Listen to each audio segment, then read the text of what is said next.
आप सबको नमस्ते।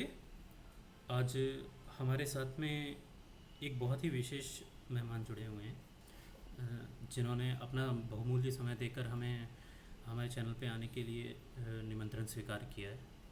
और उनका इंट्रोडक्शन हम थोड़ा पहले दे देते हैं। तो आज हमारे साथ डॉक्टर रोहन कुलकर्णी जी जुड़े हुए हैं, जो संस्कृत के एक बहुत बड़े विद्वान भी हैं और दर्शनों के भी अच्छे जानकार हैं। इन्होंने पारंपरिक पद्धति से शिक्षा प्राप्त करी है और इनकी भी जो जीवनचर्या वो बहुत रोचक रही है, तो वो हम आज इनसे जानेंगे। एक आचार्य जी हमारे साथ जुड़ चुके हैं, तो हम उनको एक बार स्टेज में ले लेते हैं।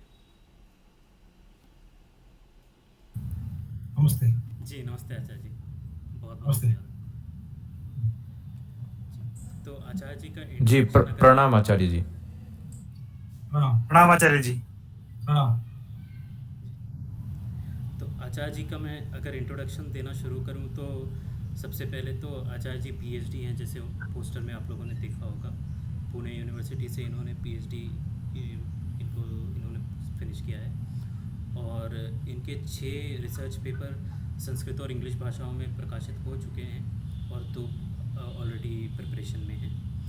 और इसके साथ साथ संस्कृत और मराठी भाषा में इन्होंने लगभग 10 आर्टिकल्स भी प्रकाशित किए हैं। इसके साथ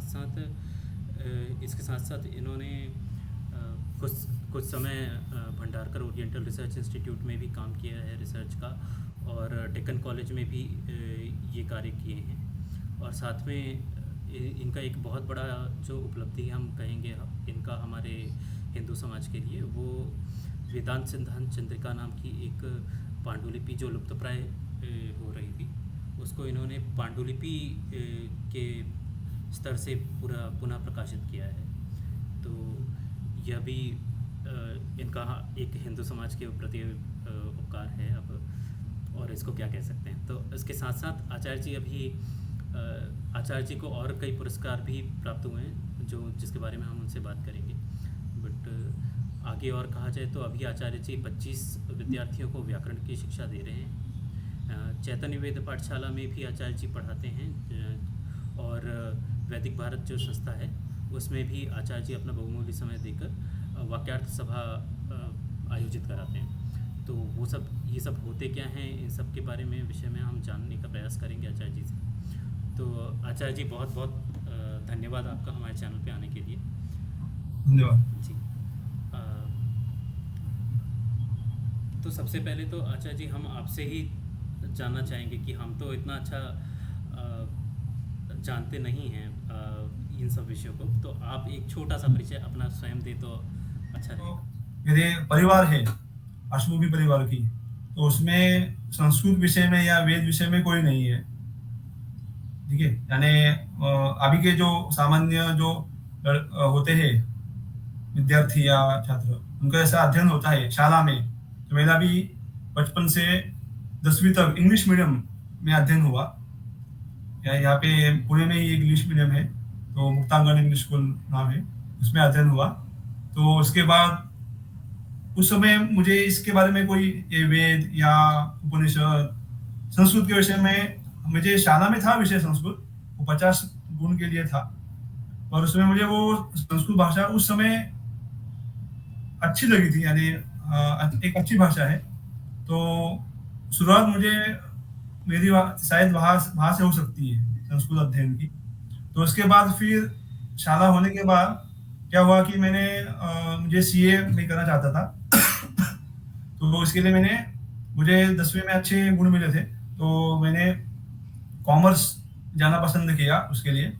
और फिर कॉमर्स में जाने के बाद फिर 11वीं 12वीं में क्या हुआ कि एक पुणे में ही एक संत सेवा संघ नाम की एक संस्था है, उनके एक संजय गोडबोले नाम के एक है, वो ज्ञानेश्वरी का प्रचार करते हैं। तो उन्होंने आध्यात्मिक वो उपदेश भी देते हैं, तो उनके यहाँ पे मैंने शिविर किया था 1 दिन का 4 दिन का, तो आनंदी में वो हुआ था। तो वहाँ से मुझे आध्यात्मिक की शुरुआत हो गई उस शिविर से, कि ये गुरु क्या है और ये जो चीज़ें हैं वो शुरू हो गई। फिर उसके बाद धीरे धीरे मुझे इस विषय में रुचि उत्पन्न होने लगी, और फिर मैंने इस संबंधी जो फिर राजीव दीक्षित के मैंने कुछ व्याख्यान सुने, तो उसके कारण मुझे एक स्वदेशी हमारी संस्कृति उसके बारे में भी एक उत्सुकता निर्माण हो गई कि हम हमारी संस्कृति की हम कैसे, कि अभी के माहौल में कैसा है ना कि हम बहुत सा पाश्चात्य यानी वेस्टर्न का हम जीते हैं, हम भारतीय रहते हैं और हम वो भारतीय जन्म से ही यहाँ रहते हैं, और हमारी जो लाइफ स्टाइल जीवन शैली रहती है वो वैसी रहती, सोच भी वैसी यहाँ पे हो गई है हमारी। तो फिर राजीव दीक्षित और ये जो इन व्याख्यानों से मुझे लगा कि हमारी भी कुछ ऐसी एक जीवन शैली है, हमारी भी एक सोच है, तो उसके बारे में फिर और जानने की मुझे उत्सुकता निर्माण हुई। तो मैंने फिर ये अभी के जो गोविंद गिरी महाराज यानी पूर्वाश्रमी, उनका नाम था किशोर जी व्यास, उनके हमारे घर के नजदीक ही भागवत सप्ताह हुआ था। फिर उसके बारे में मुझे और जिज्ञासा निर्माण हो गई कि ये सारा विश्व के बारे में या हमारे खुद के बारे में। तो फिर ऐसे फिर मैं ऐसे व्याख्यान माला, फिर बहुत सारे वक्ते हैं यहाँ पे है पुणे के, शंकर अभ्यंकर है, उनके भी वाल्मीकि रामायण, फिर जो सत्पुरुष है सावरकर तिलक, उनके व्याख्यान सुने।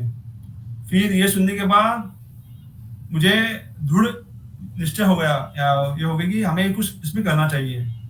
तो अभी इससे करने के लिए क्या, तो हमारे जो हम कौन है या क्या है, विश्व कैसा है, कहाँ से सब हो रहा है, क्या है, हम कैसे कैसे आते हैं, हमारे हम पहले कौन थे, बाद में कौन होने वाले हैं, तो इसके बारे में हमें जानना चाहिए। तो हमें हमारे जो ग्रंथ है उसमें जानकारी मिलेगी, पर वो सब संस्कृत में है। फिर मैंने 12वीं होने के बाद संस्कृत में अध्ययन करना मैंने पसंद किया, तो मैं बीकॉम करता रहा। तो मैंने यहाँ का एक विश्वविद्यालय में 12वीं के बाद प्रवेश लिया। फिर उसके बाद मैंने एमए संस्कृत किया, और फिर ये होने के बाद मुझे ऐसा पता चला कि हमारे पास अभी संस्कृत की पर्याप्त पदवी है, पर वो जो ज्ञान आवश्यक है संस्कृत के, यानी हमें खुद ग्रंथ पढ़ने के लिए, वो नहीं है। तो फिर पुणे में एक महामहोपाध्याय दत्त पाटिल, हम आप सब अपने नाम उनके बारे में सुना होगा, तो उनकी पाठशाला पुणे में थी। तो फिर एमए होने के बाद मैंने उनके यहाँ पे अध्ययन करना शुरू किया। तो हम ऐसे बात कर रहे थे कि फिर ये संस्कृत जो व्याख्यान सुने मैंने बहुत सारे आचार्यों, इन लोगों के वक्ता, तो उससे मुझे और प्रेरणा हुई पढ़ने की।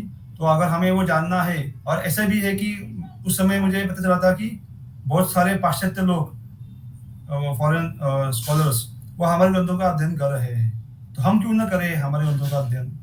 और हमारे इसमें ऐसे एक आदत हुई है कि हमारे बारे में, हमारी संस्कृति में वहां से ही सब आता है।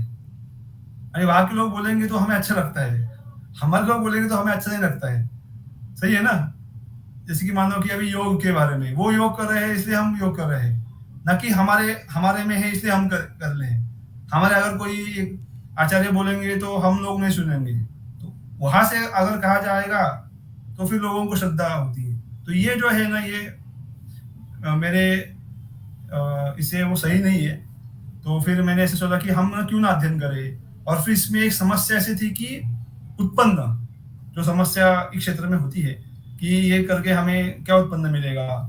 तो बहुत सारे लोगों ने मुझे ये प्रश्न पूछा कि इस क्षेत्र में जा रहे हो तो इसमें उत्पन्न क्या है, क्योंकि सीए जो आदमी होता है तो उसके लिए बहुत सारा उत्पन्न होता है, और उसके विरुद्ध ये इस क्षेत्र में क्या उत्पन्न है। तो मैं बताना चाहता हूँ कि मैं जब मेरा एमए हुआ उसके बाद मेरा उत्पन्न का स्रोत शुरू हो गया। ऐसे नहीं कि यानी 22-23 साल से क्या, तो वो कम है, यानी पर्याप्त नहीं। तो मैं ये बताना चाहता हूँ लोगों को कि जिनको संस्कृत में आना है, अगर उनका लक्ष्य पैसे कमाना है तो मत आए, क्योंकि इसमें पैसे मिलेंगे, ऐसे नहीं मिलेंगे, और कम ज़्यादा हो सकता है, पर वो लक्ष्य अगर है तो वो नहीं आए। इसमें कौन आना चाहिए, जिनको प्राचीन ग्रंथ के जानना है इसकी विद्या में, वो लोग, अगर वो श्रद्धा है उनकी तो वो लोग आए। क्योंकि क्या होता है ना, अगर हम पैसे कमाने का दृष्टि से यहाँ पे आएंगे तो फिर हमारी निराशा हो सकती है, तो ऐसा मत करें। तो मेरा भी पैसे कमाने का लक्ष्य नहीं था, क्योंकि वही ये जो मैंने सुने महाभारत रामायण कथाएं सुनी, इसमें से ऐसे पता चला कि कितना पैसा कमाएं तो भी, क्योंकि जब हमारी मृत्यु होने वाली है तब हम हमारा देह जो है वो भी नहीं ले जाते हैं, बाकी के छोड़िए, वस्त्र छोड़िए, पैसा छोड़िए, सभी छोड़िए। अगर हम ऐसा अवस्था है तो हम कितना कमाएं।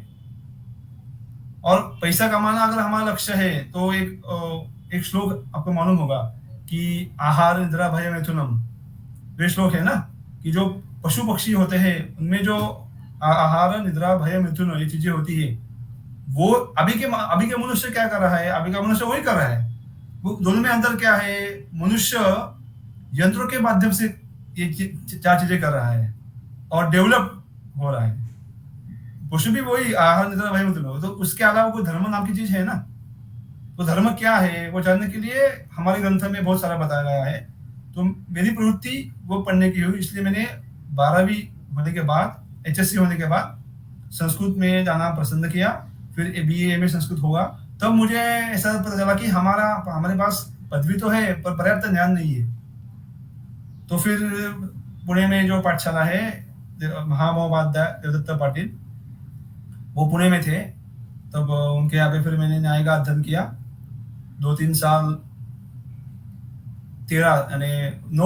2009 से मैंने शुरू किया था उनके यहाँ पे, पर वो सार्स नाम का कुछ तो भी एक बीमारी उस समय आई थी, तब वो बंद हो गया। फिर मुझे डेक्कन कॉलेज में मैं 2 साल मैंने नौकरी की, फिर उसके बाद फेलोशिप मिल गई, नेट में उत्तीर्ण हो गया, तो मैंने पूरा समय पीएचडी करना पसंद किया। और फिर मुझे अध्ययन करने के लिए समय मिला, तो फिर मैंने 2012 के अंत में वापस शुरू किया अध्ययन, और फिर 2-2.5 साल वहाँ न्याय के कुछ ग्रंथों का अध्ययन किया। और फिर वो 2014 के अंत में फिर व्याकरण का, क्योंकि मैं पीएचडी जिस ग्रंथ में करने वाला था, वेदांत सिद्धांत चंद्रिका और उसकी टीका उद्गार, तो मुझे उसका आंग्ल भाषा में अनुवाद करना था। अगर मुझे, और उस पर कोई किसने काम नहीं किया था, तो अगर मुझे अनुवाद करना है तो मुझे हर एक शब्द का ज्ञान चाहिए, और वो व्याकरण पढ़े बिना संभव नहीं है। इसलिए मुझे व्याकरण का अध्ययन पूरी तरह से करना पड़ा। तो मैंने वो 2-2.5 साल वो अध्ययन किया। वो अभी पंडित मोहनलाल शर्मा जो अभी पिछले साल गुजर गए कोरोना के कारण, तो उनके यहाँ पे मैंने शुरू किया। फिर उसके बाद खुद ही मैंने ग्रंथ टीका के सहायता से किया, और मैं उसकी परीक्षा भी मैंने देना शुरू किया था 2014 साल में। ये जो श्रृंगेरी की परीक्षा होती है, अहमदनगर दत्त देवस्थान नाम का एक है, जैसे आपने सुना होगा वो तेनाली में परीक्षा होती है ना संस्कृत शास्त्रों की, ऐसे ही ये अहमदनगर नाम का एक दत्त देवस्थान है, तो वो शुरू होती है। और फिर मैंने वहाँ पे परीक्षा देना शुरू किया। तो मैं पीएचडी चल रहा था और वो परीक्षा भी मेरी चल रही है वहाँ पे। और फिर मैं उसमें से मैंने अभी तक 10 परीक्षाएं हुई है, व्याकरण की 8 और न्याय की 2। तो ये परीक्षा क्यों मैं दे रहा हूँ, क्योंकि हमारा ग्रंथों का अध्ययन अच्छी तरह से होता है, इसलिए परीक्षा वो सभी परीक्षा संस्कृत में होती है क्या, यानी लेखन मौखिकी ये सब संस्कृत में परीक्षा होती है। तो हमारा संस्कृत भाषा का भी उस कारण वो हम प्रभाव में रहते हैं लिखना। आचार्य जी, जो आपने बताया आचार्य देवदत्त पाटिल जी के बारे में, तो ये वही हैं जिनके विषय में मोदी जी ने ट्वीट किया था और इनके कॉन्ग्रेचुलेशंस दिया था, जो वही है ना? इनका लड़का है प्रियव्रत। अच्छा, उसके बारे में क्या था, तो उनके पिताजी जो है वो देवदत्त पाटिल है। हाँ, तो महामहोपाध्याय। तो युगंधर आप दिखा सकते हैं वो जो ट्वीट था? तो दिखाने का हम ये उद्देश्य ये है कि हम ये बताना चाह रहे हैं कि व्यक्ति विद्वान हो तो हर सब जगह से उसको फेम के लिए बस नाचना गाना करना ज़रूरी नहीं है जो आजकल प्रचारित है। अगर विद्वान व्यक्ति हो तो उसको कहीं से भी प्रसिद्धि मिल ही जाती है। तो जी मैं दिखा देता हूँ। हाँ,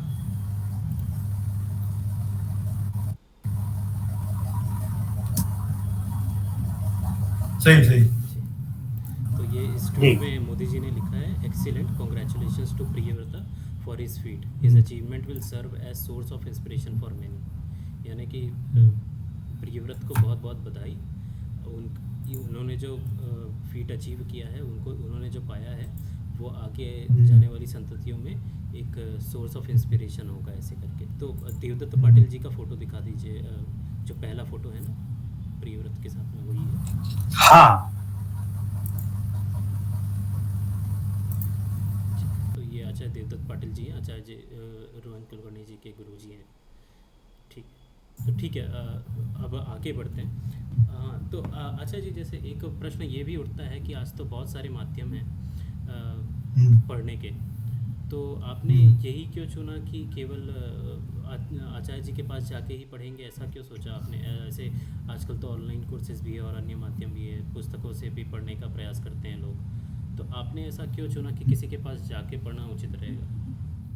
हाँ, एक तो क्या है ना, वो मैंने बताया था कि मेरा बीए और एमए संस्कृत का अध्ययन हुआ, तो मुझे ऐसा लगा कि 5 साल मैंने अध्ययन करके भी मैं कोई भी संस्कृत जो है, जो ग्रंथ ये मैं मुझे उसका अवगमन नहीं हो रहा है।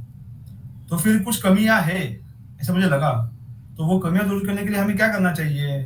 तो एक तो भाषा का ज्ञान आवश्यक है, और वो भाषा क्या बता रही है, उसके लिए भी थोड़ा शास्त्र का ज्ञान भी होना आवश्यक है।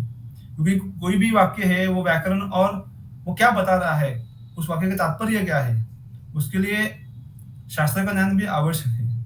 तो फिर उसके लिए मुझे ऐसा लगा कि हमें शास्त्र का अध्ययन करना चाहिए। मुझे वेदांत का अध्ययन करना था, और उनके यहाँ पे न्याय भी वो पढ़ाते थे उस समय। तो मैंने सोचा कि चलो न्याय का भी थोड़ा अध्ययन करें, शुरू करें। तो फिर वो किया, फिर उसके बाद व्याकरण का अध्ययन किया। अभी देखिए, अभी क्या है ना, अभी जो संस्कृत जो पढ़ाया जाता है बहुत सारी संस्थाओं में और यूट्यूब पे, तो संस्कृत पढ़ने का वो तरीका, पद्धति जो है, मैं आपको एक श्लोक बताता हूँ कि आचार्यात् पादमादत्ते पादम शिष्यः स्वमेधया पादम स ब्रह्मचारिभ्यः पादम कालेन पच्यते। ये श्लोक जो बताया गया है, इसमें पाद यानी 1/4, 1/4। तो जो जो विद्या हमें मिलती है, वो आचार्यों से कितनी मिलती है? तो 25% मिलती है। और प्रतिशत कहाँ से मिलती है? खुद के अध्ययन से। और कहाँ से मिलती है? सब ब्रह्मचारी ज्ञान है, जो हमारे जो छात्र स्वाध्यायी है, उनके साथ चिंतन मनन करने से, और काले न पच्चते यानी खुद पढ़ाने से। तो ये जो सारी व्यवस्था है अध्ययन करने की, ये व्यवस्था अभी के संस्थान में इसमें नहीं है। हमारे शास्त्रों का ज्ञान करने के लिए गुरु के पास जाना ही चाहिए, क्योंकि वो मुंडकोपनिषद में बताया गया है, समित पाणि श्रोत्रियम ब्रह्मनिष्ठम। तो अगर हमें, तो उसमें बताया गया है कि, और भगवान श्री कृष्ण भी देखो, उन्होंने भी गुरु के जाकर कुछ कालावधि में अध्ययन किया। क्यों किया? उनको क्या आवश्यकता है वहां जाने की? तो गुरु के जाकर, यानी गुरु के पास से अध्ययन करना, ये संस्कृत के लिए आवश्यक है। अभी वैसा नहीं हो रहा है। अभी यूट्यूब पर जो है वो पर्याप्त नहीं है। यानी मैं क्या बोल रहा हूँ, देखो कैसा है ना कि हमारा लक्ष्य क्या है? अगर हमें भगवत गीता, महाभारत, रामायण जैसे ग्रंथों का अगर हमें आकलन होना है, तो हमें वो भाषा का ज्ञान आना चाहिए, और वो आने के लिए वो एक पद्धत है।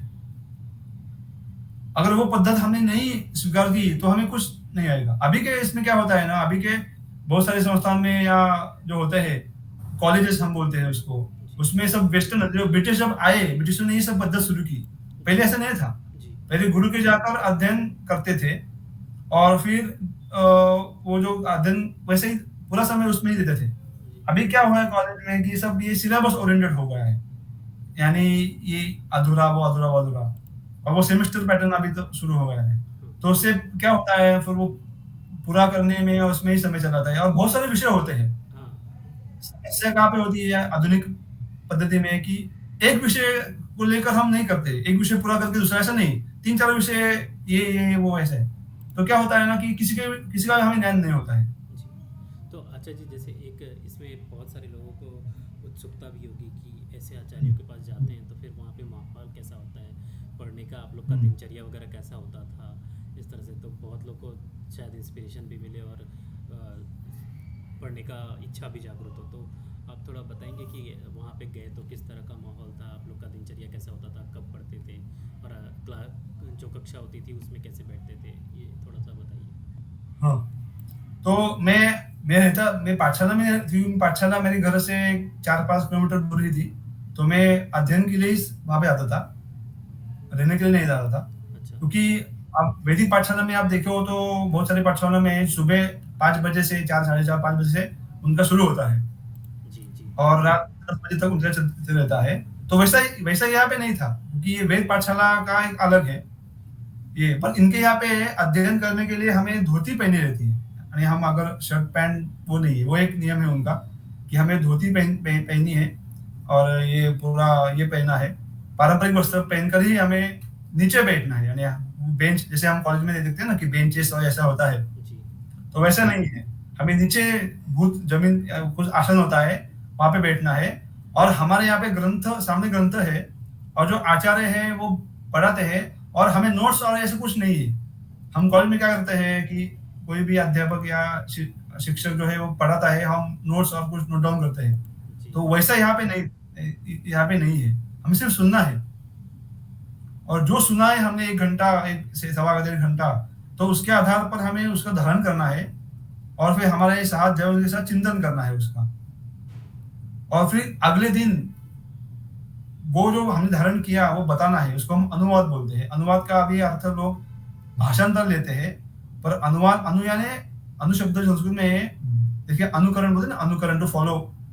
तो जी। अनुशब्द जो है वो बाद उसके बाद इस अर्थ में हम उपयोग करते हैं। तो बाद यानी बोलना, तो अनुवाद यानी बाद में बोलना, जो बता गया है वो वापस दोहराना। तो अनुवाद शब्द ये इस अर्थ में है क्या? अच्छा। अभी लोग उसका अनुवाद भाषांतर करते हैं, वो अभी कैसा आया मालूम नहीं मुझे, पर अनुवाद का अर्थ वो है कि जो बताया मैंने उसके बाद अनुवदतु, ऐसा संस्कृत में प्रयोग होता है कि उसके बाद वापस बोलो, दोहराओ। तो ऐसा ही है, ये इसलिए ये पद्धत क्यों दृढ़ है क्योंकि इसमें पूरा हम अध्ययन करते हैं। वो मैंने आपने श्लोक बताया ना कि आचार्य पादमादत्ते पादम शिष्या स्वमेधया। तो महाविद्यालय में क्या होता है कि हम सिर्फ सुनते रहते हैं और 6 महीने के बाद परीक्षा होती है। यहाँ पे क्या होता है कि अगले दिन परीक्षा है। तो इसलिए ये जो व्यवस्था, ये संस्कृत अध्ययन की व्यवस्था, यही संस्कृत अध्ययन के लिए अनुकूल है। अभी वो नहीं है, बहुत सारी जगह हम देख रहे हैं। इसलिए क्या हो रहा है ना कि हमारा भी बहुत सारा पैसा उसमें ही खर्चा हो रहा है और फल कुछ नहीं मिल रहा है। फल यानी जितना मिलना चाहिए वो नहीं मिल रहा है। तो अगर इस ये पद्धति का अगर बहुत सारे इसने किया, अनुकरण किया, तो बहुत और अच्छा फल मिलेगा। और मैं आपको बताता हूँ एक आश्चर्य कि जो अभी पाटिल गुरु जी उनकी पाठशाला अभी गोवा में गई है।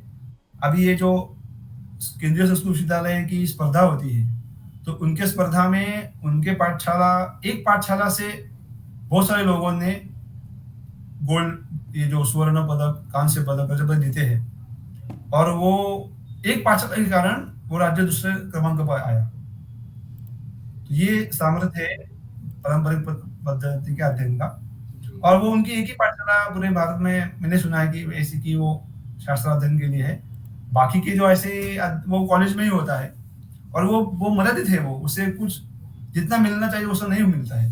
जी, इसलिए मैंने भी जैसे हाँ, पुष्पांजलि जी बार-बार बोलती हैं कि एमए, हाँ, बीए, पीएचडी की डिग्री ले लेते हैं और विद्वान नहीं बन पाते हैं। एक संस्कृत का एक हाँ, वाक्य सही बोलना नहीं आता है, ना पढ़ना आता है, है। ना उसका अर्थ हुँ, बताना आता है। तो वो जिस शैली में बोलती है वो भी बड़ा सुन के शर्म भी आता है और विचित्र भी लगता है। तो हमारे पास भी जो बहुत मुख्यतः प्रश्न आते हैं आचार्य जी, वो इसी विषय को लेके आते हैं। जैसे कि कुछ दिन पहले हमारे पास एक प्रश्न आया था और उनको लग रहा था कि उन्होंने कोई ग्रंथ बाजार से खरीदा था और वो जो ग्रंथ था वो हिंदी में अनुवादित था। तो ये अनुवाद की एक विचित्र टाइप की परंपरा चल पड़ी है। जैसे हम देखते थे, हमारे जनरेशन में तो हमने नहीं देखा, पर हम पुरानी पुस्तकों को पढ़ें, आज से 50 साल पुरानी, या फिर ऐसे कोई हमारे पिताजी या उनसे बात करें तो पता चलता है कि जो पुराने लोग थे उस हर मोहल्ले में कोई तो ऐसा व्यक्ति होता था जो संस्कृत जानता था।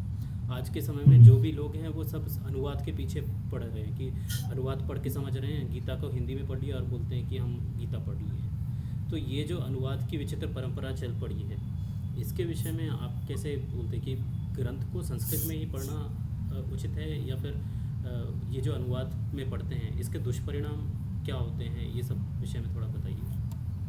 अभी इसमें कैसा है ना, जो अनुवाद व्यक्ति कर रहा है, उसने जितना ज्ञान प्राप्त किया है उसके अनुसार वो अनुवाद करेगा। ठीक है? अभी उसने कितना ज्ञान प्राप्त किया है हमें मालूम नहीं है। तो उसने जो ज्ञान किया है, तो हम जब अनुवाद पढ़ेंगे, तो उस व्यक्ति का जो ज्ञान है, जितना ज्ञान है, वो हमारे तक आएगा। यानी वो कभी आएगा ना, जैसे कि मान लो अ, हम बोलते हैं ना कि वो कम-कम होते जाता अगले-अगले इसमें वो कम-कम होते जाता है। जी। वैसे ही वो जिस व्यक्ति ने अनुवाद किया, उसका ज्ञान कितना है वो मालूम नहीं।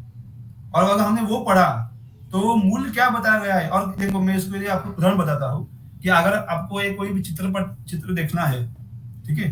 तो आप खुद देखने का एक अनुभव और आपके दोस्त के माध्यम से कथा सुनने का अनुभव, इसमें आप ही बताओ इसमें क्या अंतर है?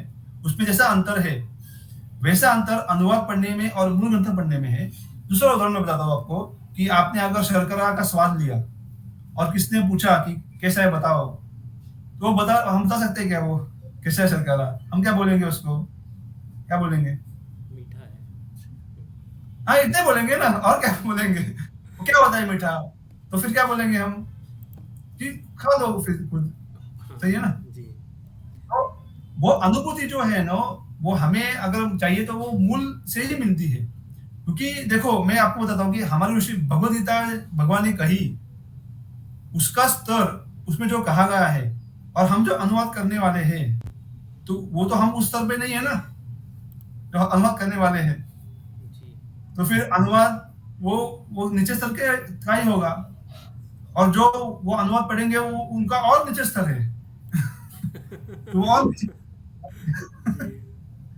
तो वो नीचे-नीचे जो वो जो अधो अधो गंगे पदमुगता है ना गंगा नदी, वो स्वर्ग से भगवान शंकर के इस पर आ गई, फिर उसके बाद वो हिमालय में, फिर उसके बाद वो नीचे-नीचे से वो जैसे वैसे वो अधोगति होती जाएगी। जी। तो वैसा है। हाँ, तो अगर इसलिए देखो इसमें समस्या क्या है फिर संस्कृत अध्ययन करने में, तो देखो संस्कृत में समस्या, संस्कृत भाषा देखो मैं आपको बताता हूँ कि कुछ लोग ऐसा बोलते हैं कि संस्कृत भाषा अभी लुप्त होते जा रही है। संस्कृत भाषा लुप्त नहीं हो रही है। उनका कहने का क्या है कि बोलने बोलने का लुप्त है।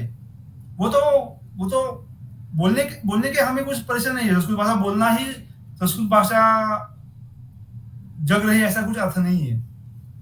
ठीक है? हम संस्कृत भाषा में अच्छा काव्य करें, अच्छा ग्रंथ लिखें, टीकाएँ लिखें, वो काम हुआ तो भी संस्कृत भाषा का काम चल रहा है। अभी ये मुगल काल जो 1100 से लेकर 1800 तक हमारे 700-800 साल भारत में मुगल, ब्रिटिश इनका राज्य था। तो आपको एक आश्चर्य होगा कि अभी जो संस्कृत में जो ग्रंथ मिलते हैं ना, उसमें से बहुत ग्रंथ वो इस काल में है, लिखे गए हैं। तो फिर जी। अगर कोई बोलेगा कि नहीं-नहीं परकीय जो लोग आए उनके हमें हानि हुई, तो अगर फिर ये हानि कैसे हुई यहाँ पे? ये मैं आपको नाम बताता हूँ, जगन्नाथ पंडित, उनका ग्रंथ इसी दौरान लिखा गया। फिर विद्यारण्य स्वामी अद्वैत संप्रदाय के हैं, मधुसूदन सरस्वती, फिर हमारे व्याकरण के भट्टोजी दीक्षित, नागेश भट्ट, बहुत सारे ऐसे लोग हैं कि वो इसी के दौरान में हुए और उन्होंने बहुत सारे ग्रंथ निर्मित की। कम से कम मैं आपको 500 हज़ारों ग्रंथ बता सकता होंगे कि वो इस दौरान लिखे गए। तो फिर वो नष्ट क्यों नहीं हुआ फिर वो? तो कैसा है ना कि अभी देखो अभी ये जो ग्रंथ लिखे गए हैं वो पढ़ने की क्षमता हमें नहीं है, तो वो अभी नष्ट हो गए, तो वो हमें निर्माण करनी है। संस्कृत भाषा, कुछ लोग संस्कृत भाषा बोलने का बहुत आग्रह करते हैं, उससे कुछ होने वाला नहीं है। और देखो कैसा है ना कि मंदिर में जो भगवान की मूर्ति रहती है, उसको हम रास्ते पर लाते हैं क्या? उसका पावित्र वहाँ पे ही रहता है ना। जी। हम अंदर जाते हैं और अंदर से वैसे ही संस्कृत भाषा को अगर हमने बहुत आसान किया, तो वो आसान करने का फिर उसके लिए कोई मदद नहीं है। वो और आसान लोगों को क्या है ना बहुत आसान चाहिए। जितना आसान उनको उनको आसान चाहिए। तो फिर कुछ साल के बाद लोग और आसान करो, तो फिर संस्कृत भाषा रहेगी नहीं। जैसे कि आप मान लो कि व्याघ्र अभी चीता हमारे देश में आ रहा है ना। अभी चीता का अगर हमने पैर को कुछ लगाया तो वो दौड़ेगा क्या? उसका बहुत वेग से दौड़ना, ये उसका स्वरूप है। व्याघ्र और सिंह है, उसका नाखून और दांत निकाले तो वो उसका कुछ रहेगा क्या उसमें कुछ? हुँ। रहेगा उसमें कुछ? नहीं। या माउंट एवरेस्ट है, उसकी अगर उसने कहा कि नहीं सबको माउंट एवरेस्ट चढ़ना है तो उसकी ऊंचाई कम करो, तो क्या रहेगा फिर?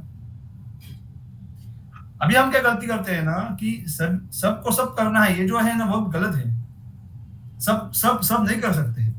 जी। अब वो करना भी नहीं चाहिए, क्योंकि स्वर्ग की वैसी व्यवस्था है। देखो मान लो कि हाथी, हाथी क्या खाता है? हाथी मांसाहार करता है क्या? नहीं। सिंह ये शाकाहार करता है क्या? नहीं। क्यों नहीं करता है? प्रकृति अनुसार तो है। वो व्यवस्था की गई है ना जी। उसकी। वैसे ही सब लोग सब नहीं कर सकते। ये गीता में भी भक्ति योग, ज्ञान योग, इतने सारे योग बताए गए हैं, कर्म योग। तो फिर क्यों बताए इतने सारे योग? क्योंकि वो हर एक व्यक्ति व्यक्ति का अधिकार अलग अलग है। जी। वैसे ही संस्कृत हर एक नहीं पढ़ सकता है। हुँ। जिनमें बड़ी क्षमता है वो समय दे। अभी इसमें क्या है ना, संस्कृत अभी के लोग क्या 10 दिन 15 दिन 20 दिन महीना भर में संस्कृत, वो संस्कृत है ही नहीं, हुँ। उसको संस्कृत ही नहीं मानते, तो अच्छा, क्योंकि संस्कृत पढ़। इसी पे हम्म, मैं वही प्रश्न पे आने वाला था कि अगला प्रश्न मेरा अब यही रहता कि हम्म, जैसे हमने बता दिया कि ये संस्कृत पढ़ना आवश्यक तो है, अगर प्राचीन ग्रंथ हम पढ़ना चाहते हैं तो संस्कृत पढ़ना तो हम्म, बिल्कुल आवश्यक है, क्योंकि अनुभूति हम्म, तो उससे ही आने वाली है, जैसा आपने बहुत अच्छे से एक्सप्लेन भी किया। बट हम्म, अब अगर हम आज के लोगों को हम ये कोई ये हमसे प्रश्न करे कि नहीं मैं रेडी हूँ, तो उसके लिए एक रोड मैप क्या होना चाहिए? आप किस तरह से एक व्यक्ति को जो आज के समय में इंग्लिश एजुकेशन से सिस्टम से बाहर निकला है, बट उसको अब ये हम्म, भान हो गया है जैसे आपको हुआ कि मुझे संस्कृत पढ़ना है, तो उसके लिए एक सही। रोड मैप कैसा रहेगा कि क्या करना चाहिए, उसको शुरुआत कैसे करनी चाहिए, कि ठीक है, क्या तो करना एक मैं चाहिए? आपको बताना चाहता हूँ कि संस्कृत अध्ययन जो है ना, मैं आपको ये बताता हूँ कि पुणे में मेरे भाग्य से मैं मेरा पुणे में जन्म हुआ, और ये महामहोपाध्याय जादव पाटिल वो भी पुणे में थे। तो हर एक को भाग्य नहीं, ऐसे नहीं मिलता है।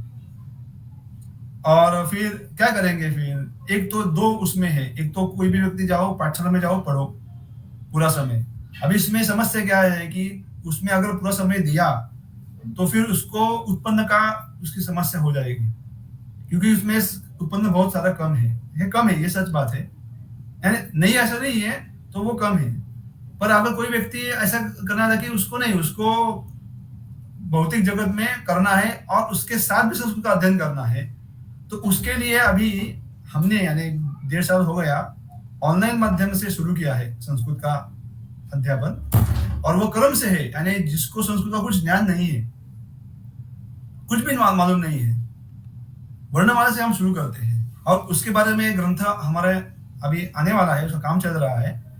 तो पर इसमें क्या है ना, देखो वही कि अध्यापक विद्यार्थी दोनों दोनों चाहिए अच्छे। अगर दोनों चाहिए तो ज्ञान का आदान प्रदान होता है।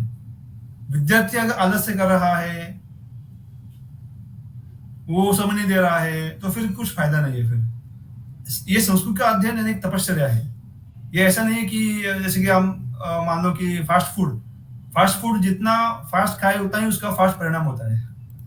तो संस्कृत का अध्ययन फास्ट फूड जैसा नहीं है, और उसका कुछ फायदा भी नहीं है। अब मैं बताता हूँ कि जो लोग 10 दिन 15 दिन महीना भर में अध्ययन करते हैं, उनको गीता का संधि भी नहीं आती है उनको। ये समस्या है। जी। गीता में जो पदच्छेद करना है वो भी उनको आता नहीं है। तो क्या फायदा है फिर इसका? हमारे वर्ग में जो लोग पढ़ते हैं वो कम से कम वो भी कर सकते हैं। मैं ऐसे नहीं बोला कि बहुत बहुत करेंगे। तो ऐसा है, हमारा लक्ष्य क्या है? संस्कृत भाषा बोलना। देखो संस्कृत भाषा बोलना ये कोई लक्ष्य नहीं है। संस्कृत भाषा, देखो कोई भी अभी इसमें क्या है ना कि हम भाषा जो कब बोलते हैं, बच्चा जो होता है वो 3-4 साल भाषा सुनता है और फिर वो बोलने लगता है ना। ऐसा नहीं कि वो 10 दिन 15 दिन में शुरू किया, ऐसा नहीं होता है ना। तो भाषा बोलने के लिए हमारे पास पर्याप्त सामग्री चाहिए, वो शब्द चाहिए, वो बोलने का ये चाहिए। तो जो व्यक्ति जो बोलते हैं ना, वो क्या करते हैं, वो कुछ पढ़ते भी नहीं साहित्य संस्कृत का, और वो जो बोले कितना अशुद्ध रहता है वो बोलना। और फिर वही अभी परंपरा चल रही है। तो अच्छा वक्ता चाहिए, तो अच्छा वक्ता अभी नहीं है। अगर अच्छा वक्ता नहीं है कि हम किसका सुनेंगे संस्कृत? हम्म। तो फिर उसके उसके लिए संस्कृत भाषा बोलना ये जो है ना, इस पर हम भर देने के बजाय हम संस्कृत भाषा जानने के लिए अगर अध्ययन करेंगे, अगर संस्कृत भाषा बोल। देखो मैं खुद संस्कृत भाषा मैं बताता हूँ कि बहुत सारे ऐसे लोग हैं, वो उन्होंने संस्कृत भाषा का संभाषण का खुद से नहीं सीखा है उन्होंने, पर वो बोलते हैं अच्छी तरह से। ये आता है। हम संस्कृत भाषा के संपर्क में रहे ना, पर उसमें समय लगेगा। वो महीने में वो 2 3 साल 4 साल उसको लगेंगे और आएगा। तो इसलिए हमने अभी क्या किया है ना कि शुरू का जो स्तर है, प्राथमिक स्तर, उसमें हम हिंदी या इंग्लिश भी, ये जो सामान्य भाषा है ना, तो इस भाषा में हम पढ़ाते हैं। और फिर वो होने के बाद फिर उन लोगों की पहचान होती है, सब जो संस्कृत के जो संकल्पना है ना, कंसेप्ट बोलते हैं हम उसको। तो फिर उसके बाद हम दूसरे स्तर पर जाते हैं। उसमें भी हम ये लघु संतान कौमुदी का ग्रंथ है, लघु सिद्धांत कौमुदी, वो वो पढ़ते, पर उस पर हम कोई भी अनुवाद नहीं पढ़ते हैं, संस्कृतिका के माध्यम से पढ़ते हैं। लोगों को आदत लगनी चाहिए संस्कृत पढ़ने की, ठीक है। और फिर धीरे धीरे से उसमें जो हम पढ़ाते हैं संस्कृत, वो धीरे धीरे से फिर संस्कृत माध्यम से लोग सुनते रहते हैं। और फिर 1 2 साल 3 साल बाद लोगों को बोलना आने लगता है। ये धीरे, ये बहुत, ये क्या स्लो प्रोसेस है, ऐसे नहीं कि वो हो गया। और मुझे बताओ आपकी, मैंने 10 दिन 15 दिन 20 दिन 15 बाद मैंने संस्कृत बोलना शुरू किया, क्या होने वाला है फिर? कुछ कुछ नहीं। ऐसा कुछ होने वाला है क्या? नहीं। भगवान आने वाले हैं पृथ्वी पर, ऐसा कुछ होने वाला है क्या? नहीं होने वाला है कुछ। हाँ, तो अच्छा जी, तो जैसे आपने अब, अगर कोई व्यक्ति है जिसको, एक तो आपसे संपर्क का हम बता देंगे कि कैसे संपर्क किया जाए, बट हम्म, अगर कोई व्यक्ति को पुस्तकों से अगर शुरू करना चाहते हैं, जैसे आपने बताया कि 25% जो है वो गुरु से और 25% खुद से मिलता है, तो अगर कोई पुस्तक हम्म, जो जिसके पास अभी कोई साधन नहीं है, कोई ये नहीं है, तो वो शुरू करना चाहें तो आप क्या सजेस्ट करेंगे कि पहला जो ग्रंथ है वो कहाँ से, संस्कृत का के लिए सरलतम ग्रंथ है जो सरल संस्कृत पढ़ने के लिए? नहीं, वो हमारा अभी ग्रंथ आ रहा है वो, अच्छा। और जल्दी से आएगा। तो वो बहुत बेसिक से है। अच्छा। और ऐसा ग्रंथ तो अब बहुत सारे ग्रंथ है, पर वही, उसमें अभी क्या है ना, वो उसमें वो बहुत सारी टेक्निकल चीजें होती रहती है। हमारे अभी जो ग्रंथ आने वाला है वो टेक्निकल इतनी नहीं होगी, अच्छा। पर वो आने के बाद फिर आपको वही में, अभी देखो ये ग्रंथ पढ़ने से वही, सी देखिए कि संस्कृत के लिए गुरु चाहिए ही। अभी हम क्या करने वाले हैं इस व्यवस्था में, कि ये जो ग्रंथ है वो आने के बाद हम सप्ताह में जो शिष्य है, जो जिन्होंने वो आगे गए हैं, वो सहाय करेंगे उनको। ओह! अच्छा, अच्छा। इसमें क्या है कि जो व्यक्ति पढ़ना चाहता है उसने कम से कम दिन में 1 होरा, 1 तास, एक देना चाहिए ये अध्ययन के लिए। अच्छा, ठीक है, अगर वो दे तो कुछ उनको मिलेगा।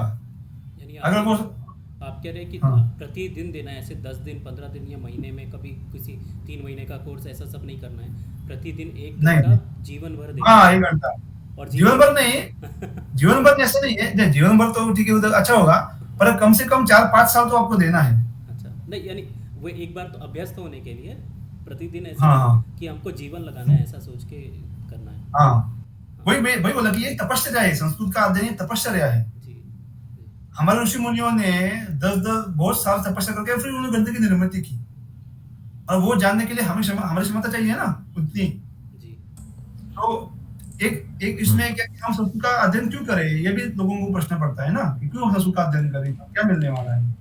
मैं एक इसमें और मैं बताता हूँ कि अभी देखो, इसलिए अभी एक तो गुरुकुल है, या तो आप पाठशाला में जाओ पढ़ो, या तो आप ऑनलाइन व्यवस्था हमने शुरू की। अभी ये आपको हम दिखाएंगे अंत में कि कैसे हमारे पाठ होता है, अनुवाद क्या होता है, चिंतन क्या होता है, कैसी परीक्षा होती है, फिर हम कैसे, देखो अभी हम सिर्फ व्याकरण का अध्ययन नहीं करते हैं, हम उसका गीता के माध्यम से, क्योंकि हमारा लक्ष्य वही है ना अभी, कि मूल ग्रंथ संस्कृत के। मैं आपको अभी बताता हूँ कि व्याकरण का अध्ययन करने के कारण मैंने अभी, मुझे एक काम आया था कि 1000 साल पहले का एक वो पूछने शिलालेख था, इंस्क्रिप्शन, वो स्टोन पूछने इंस्क्रिप्शन। हाँ, हम ये पूछने वाले थे हाँ, कि आपका, ठीक है, ठीक आपने है। जैसे एक प्रश्न तो ये है, फिर हम थोड़ा और भी एमजी के पास भी जाएंगे कि उनका भी हाँ, प्रश्न। तो हाँ, पहला तो अभी जैसे आपने बताया कि 5 साल अगर कोई व्यक्ति दे तो वो अपने आप संस्कृत को के मूल ग्रंथों को पढ़ने में सक्षम हो जाएगा। तो आप जैसे देखो, आगे भी निकल गए, तो आपके पास ऐसे शिलालेख के भी आप ये कर रहे हैं, शिलालेखों के ऊपर भी कार्य हो रहे हैं, तो उसके बारे में ज़रा बताइए कि वो क्या शिलालेख है, कहाँ से प्राप्त हुआ, और कि यानी क्या कर रहे हैं उसका, अगर अगर ऐसा कॉन्फिडेंशियल है कि नहीं बता सकते हैं तो भी कोई पर ये नहीं, बट उसमें क्या कर रहे हैं और ऐसा क्या था जो आप कर सके और अन्य अन्य लोग नहीं कर पाए, तो वो सब भी हमें थोड़ा टेक्निकलिटीज़ बताइए। मुझे काम आया था कि कुछ एक कोर्ट केस चल रही थी इस विषय में, और उनको वो कुछ एक कॉपर प्लेट, ताम्रपट हम उसको बोलते हैं, और स्टोन इंस्क्रिप्शन, तो 4 थे यार, 2 थे कॉपर प्लेट और 2 थे स्टोन इंस्क्रिप्शन, ऐसा ऐसे थे। तो उनको उसका वो सब संस्कृत में थे और उनको उसका अनुवाद करना था, क्योंकि उनको वो चाहिए था कि यार इसमें क्या है। अभी देखो, वो तो संस्कृत अगर पढ़ेंगे तो उनको बहुत साल लगेंगे। इसलिए वो भी बोला कि हर एक संस्कृत नहीं पढ़ सकता है।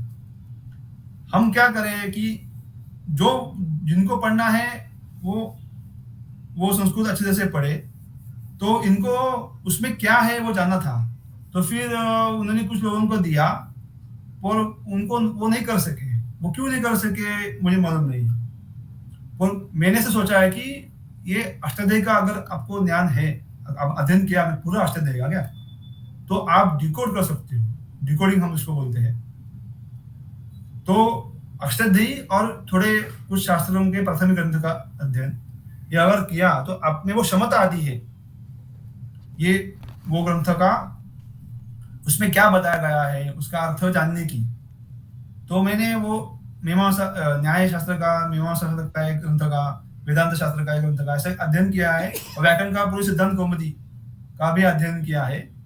तो वैदिक भाग छोड़ के, अब वैदिक भाग का अध्ययन करने वाला हूँ, अभी तक वहां तक वैदिक भाग छोड़ के जो कुछ है वो पूरा अध्ययन किया है। तो उसके कारण क्षमता, देखो क्षमता उसके कारण आई है मुझ में, और मैं वो काम कर सक, उसका अनुवाद कर सका, जो 1000 साल पहले का ग्रंथ था। अगर संस्कृत भाषा बदलती रहती है हर साल, तो मैं उसका अनुवाद नहीं कर सकता, क्योंकि उस तब तक की भाषा के नियम अलग हो सकते थे। ये संस्कृत भाषा का विशिष्ट है, जो नियमबद्ध भाषा है ना, उसका ये विशिष्ट है कि मैंने जो कुछ बोला है वो हम 2000 साल बाद भी अन्य व्यक्ति जान सकता है क्या बोला है।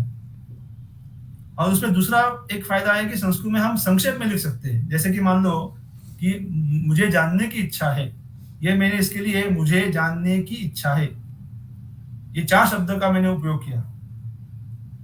ओके, तो मैं संस्कृत में ये जिज्ञासति एक शब्द में बोल सकता हूँ। और एक संस्कृत का विशिष्ट क्या है कि हम 2 अर्थ भी निकाल सकते हैं, ये भी संस्कृत का विशिष्ट है। जैसे कि हरे वो, ऐसे मैंने बोला, तो हरे व के छेद 2 प्रकार हो सकते हैं। हर इव ऐसा भी हो सकता है, या हरे अव ऐसा भी हो सकता है। तो ये संस्कृत भाषा की विशिष्ट। देखो संस्कृत में कैसा है ना, संस्कृत में बहुत सारे विषय हैं, और वही वो उस भाषा का सौंदर्य है। और हमें क्या करना है ना, हमें वो कायम रखना है। वो हमें उसका उसको हम क्या बोलेंगे उसको, अगर हमने उसका अध्ययन नहीं किया तो हम कैसे रखेंगे फिर। मान लो अगर आपको किसी प्रदेश के बारे में उसका रक्षण करना है, तो आप क्या करोगे, उस प्रदेश की जानकारी लोगे ना, सही है ना। जी। तो मुझे अगर संस्कृत भाषा का रक्षण करना, तो क्या मुझे उसका अध्ययन करना चाहिए, जानना चाहिए उसके बारे में। अभी अभी हमने भगवान राम मंदिर का अभी निर्माण चल रहा है, पर कितने लोग मूल वाल्मीकि रामायण पढ़ना जानते हैं। भगवान राम का क्या चरित्र है, उनके क्या विचार है, वो हम नहीं जाने, सिर्फ मंदिर के निर्माण के पीछे ही हमने जोर दिया, तो फिर ये भौतिक काम हो गया। देखो हम क्या, अभी के भारतीय लोग जो है ना, वो क्यों पाश्चात्य हो गए, वेस्टर्नाइज, वो भौतिक का ही सोचते हैं, इस लोग का ही सोचते हैं। अन्य लोग है, या हमारे मृत्यु के बाद कुछ मिलने वाला है, हमारा जन्म किसी अन्य में होने वाला है, या हमने जो इस जन्म में जो लिया, क्या लेने वाले हम अगले जन्म में, तो विद्या, बाकी किसी जन्म नहीं लेने वाले, धन। तो जो विद्या है वो जितना हम प्राप्त करें, मनुष्य जन्म हमें मिला है तो वो उतना करना चाहिए। और हमारे ऋषि मुनियों ने जो ग्रंथ निर्मित की, तो अगर हम उस ग्रंथ का अध्ययन करें, तो हमें उनकी तपस्या, उन्हें तो तपस्या की थी, वो तपस्या का फलित वो ग्रंथ निर्मित है। तो उनकी जो तपस्या है उसके बारे में यानी वो जो तपस्या का अनुभूति जो है, वो हम ग्रंथ के माध्यम से करने वाले हैं। ग्रंथ का अध्ययन अगर हमने किया, संस्कृत वाल्मीकि रामायण है या जो कुछ ग्रंथ है, योग वासिष्ठ है, उसके लिए हमें संस्कृत जानना चाहिए। और उसके लिए वही हमें बहुत सारे लोग हैं कि अभी हमने जो कक्षा शुरू की है पिछले साल से ऑनलाइन कक्षा शुरू की है, तो ऐसे बहुत सारे लोग हैं कि वो नौकरी करते हैं और वो शाम को या सुबह समय निकालते हैं और वो अध्ययन कर रहे हैं। मैं आपको बताता हूँ कि एक ऐसा छात्र है कि वो अभी उसने उसके लड़की को भी अध्यापक करना शुरू किया है। तो कितने साल की है उनकी बच्ची? वो शायद दूसरी तीसरी आए 10-12 साल की कुछ भी होगी। ओह, 12 बहुत सुंदर, साल। बहुत सुंदर।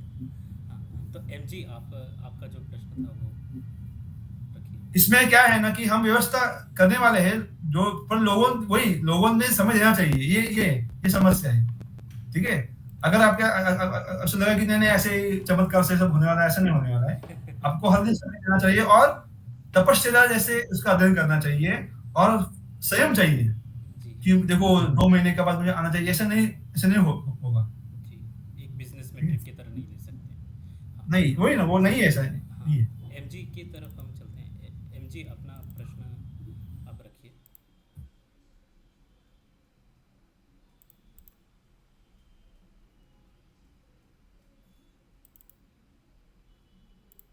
आचार्य जी कट गए कि क्या हुआ?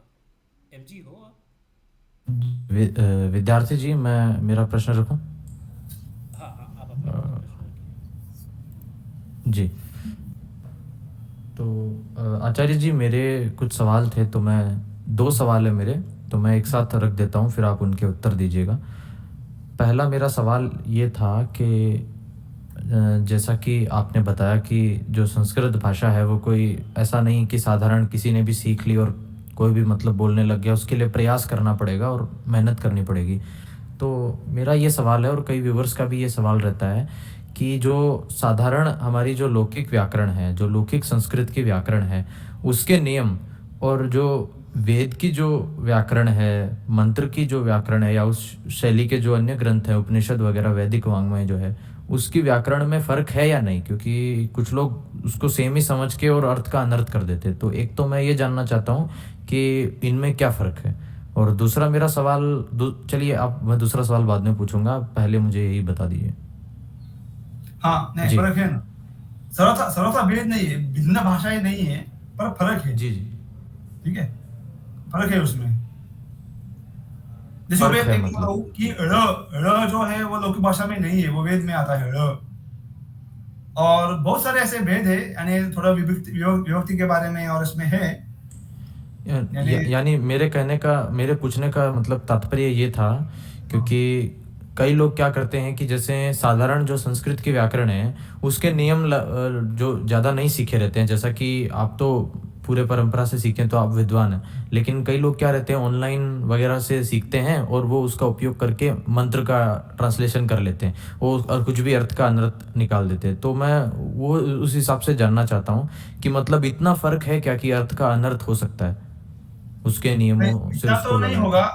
के? वही मैं बोल रहा हूँ कि मैं बोल रहा हूँ कि अष्टाध्यायी नंबर ग्रंथ जो है ना पाणिनि ने किया, उसमें 3983 सूत्र है लगभग, और उसमें से 500 सूत्र वेद के लिए ही सिर्फ है, वैदिक व्याकरण, वैदिक भाषा के लिए। तो इसका अर्थ क्या हुआ?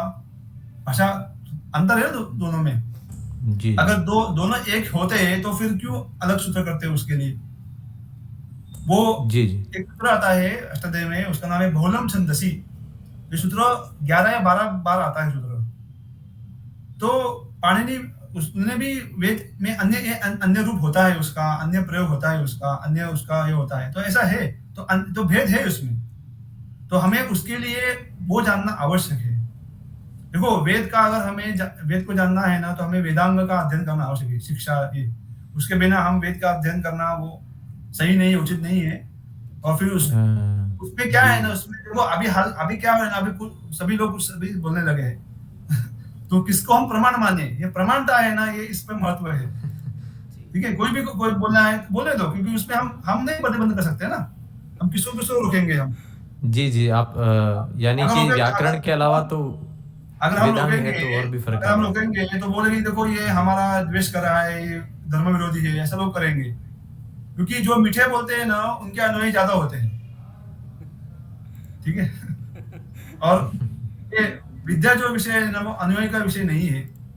ठीक है, देखो संख्या और स्तर इसमें बहुत हमेशा झगड़ा होता है, और हमें मेरा खुद का ऐसा ये मत है कि संख्या के पीछे हम लगे तो स्तर गया, और स्तर के पीछे लगे तो संख्या भी नहीं चाहिए।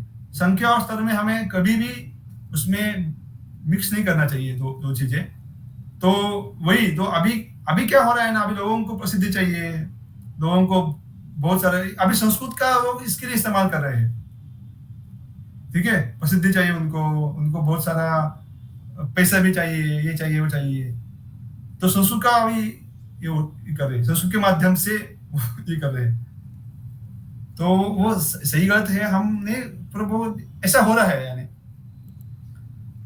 ठीक है। जी जी। और जी, तो हाँ, जी, मेरा एक और प्रश्न है। तो जैसा कि आपने बताया उससे मुझे ये तो क्लियर हो गया कि हाँ, फ़र्क है व्याकरण में। लेकिन मतलब जो केवल व्याकरण है उससे भी जैसा कि आपने बताया कि उसका अर्थ नहीं किया जा सकता, उसके लिए 5 और अंग हैं। तो वो लौकिक संस्कृत में नहीं है, वो वैदिक संस्कृत में है। हाँ, वो शिक्षा, ज्योतिष वगैरह पूरा हाँ, गणित उसका अलग है।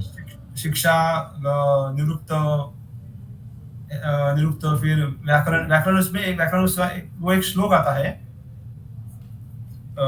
छंदौ पाद, एक मिनट, बताता हूँ क्या, वो सब वेदांग यानी वेद के जो अंग है छंदो उसके बारे में वो, छंदो वेदस्य हाँ पाद पाद हाँ क्यों में है ना।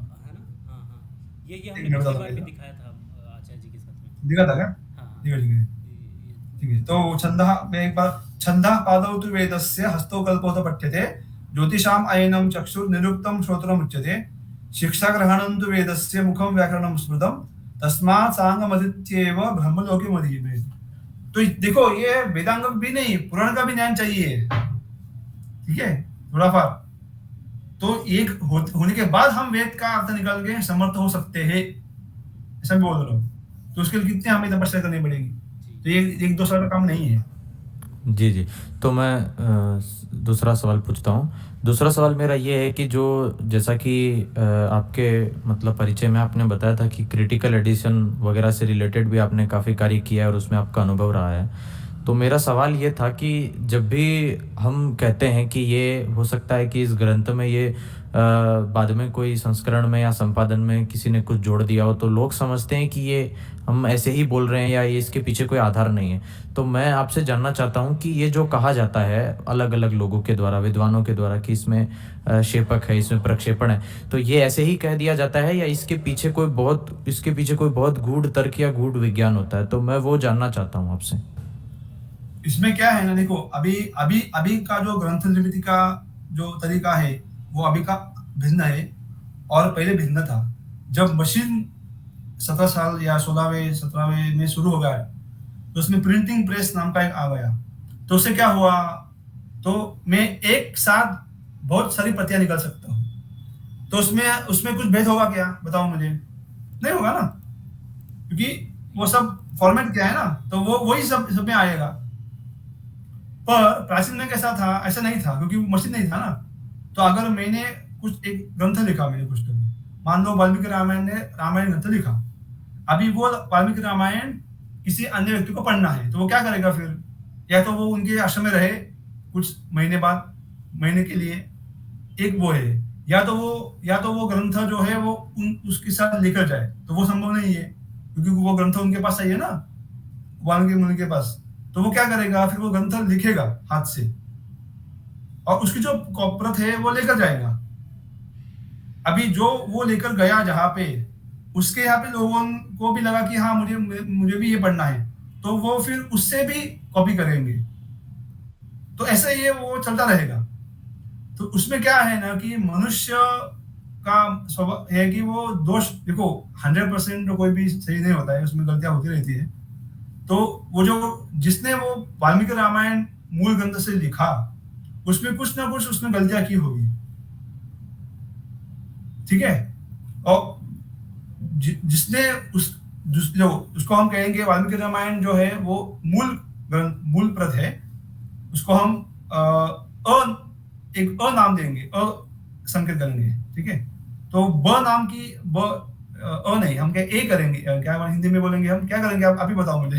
क हम चिन्ह, हाँ क, तो वो क है, तो मूल ग्रंथ है वो क है। और जिस जिस व्यक्ति ने उनके आश्रम में आकर ग्रंथ लिखा वो ख है, ख, ठीक है। और जिस व्यक्ति ने वो ख से लिखा वो ग है। तो क ख ग ये 3 अभी मिली हमें। तो ये क ख ग में मूल जो क है और ख और ग में कुछ ना कुछ अंतर होना होना होना ही है, क्योंकि मनुष्य का स्वभाव है कि क्या गलतियां हो सकती है। एक तो वो उसमें कुछ स्किप करे, वो छूट जाए कुछ, क्योंकि देखो कैसा अभी क्या बहुत सारा प्रकाश है। प्राचीन जमाने में कैसा था, सूर्योदय है उस समय प्रकाश था, और रात को क्या है वो दिया का प्रकाश है, उसमें कितना दिखेगा हमें। और उसमें भी सूर्योदय में भी क्या होगा, अभी देखो उस व्यक्ति ने ग्रंथ लेकर गया, अगर बीच में बारिश हो गई, कुछ पन्ने गए, तो क्या करेंगे फिर?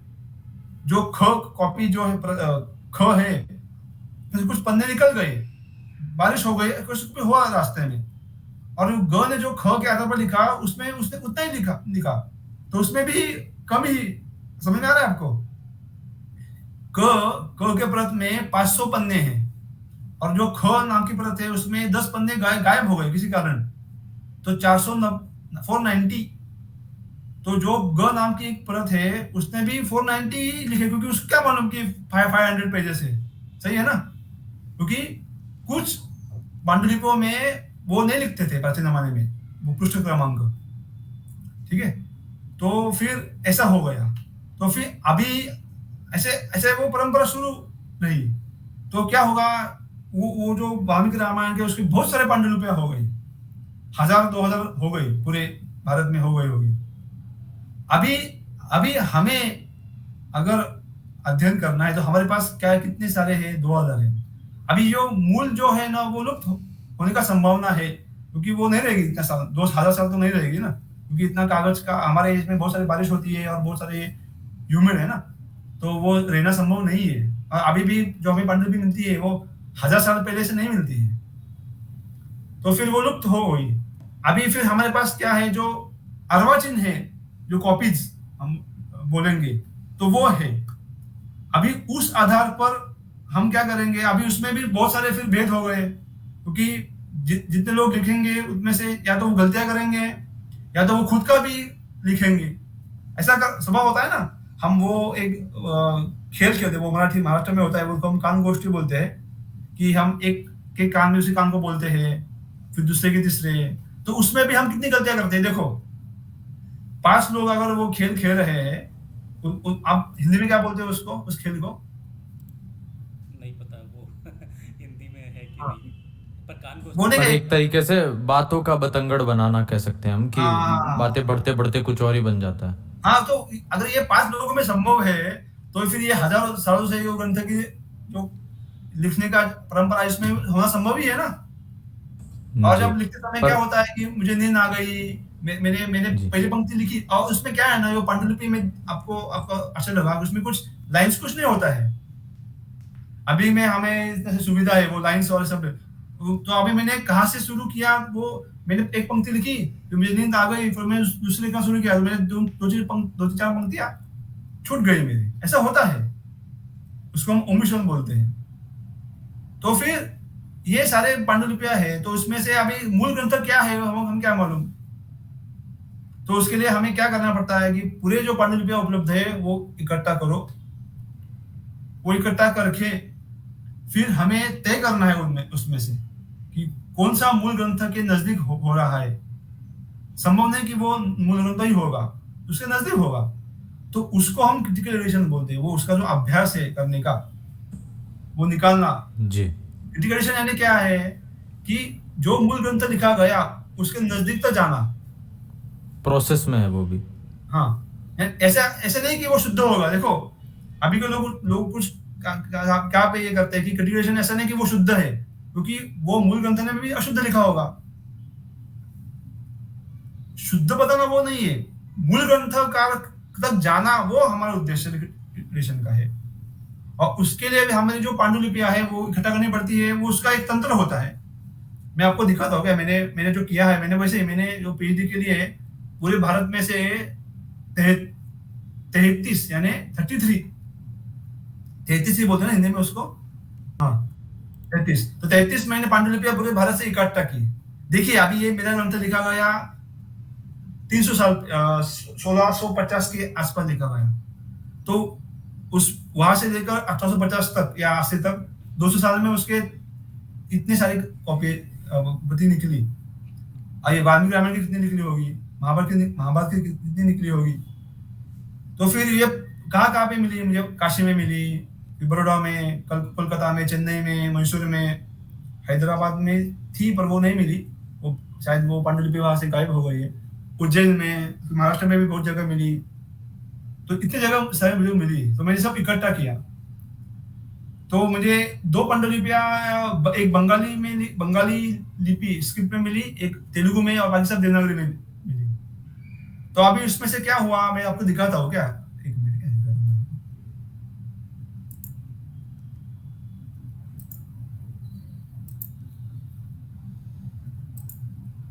कहाँ कहाँ से मैंने पांडुलिपियां ली वो मैं आपको दिखाता हूँ। देखो ये आपको दिख रहा है आपको ये। तो यहाँ से मैंने इतनी सारी, ये जो टीसी क्या है ना, टेक्स्ट और कमेंट्री। यानी कैसा होता है ना कि मैंने जो अध्ययन किया उसमें मूल ग्रंथ नाम, उसका नाम वेदांत सिद्धांत चंद्रिका। वो श्लोक 51 श्लोक में है और उस पर टीका लिखी गई है उद्गार नाम की। तो कुछ जगह सिर्फ मूल ग्रंथ मिलता है, कुछ जगह दोनों मिलते हैं।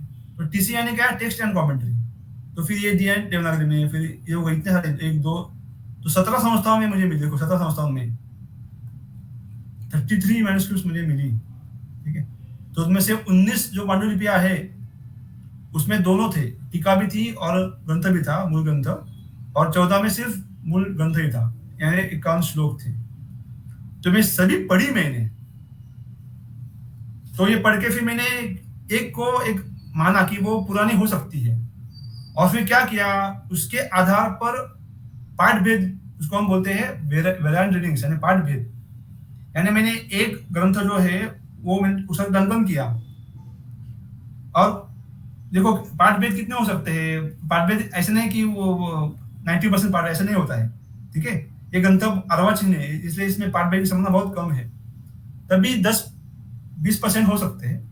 तो इसके लिए हम क्या करेंगे, फिर मूल ग्रंथ जो है इसमें से हमें उसमें भी एक तरीका होता है कि इनमें से भी एक किसी को हम माने कि ये मूल है, मूल हो सकती है।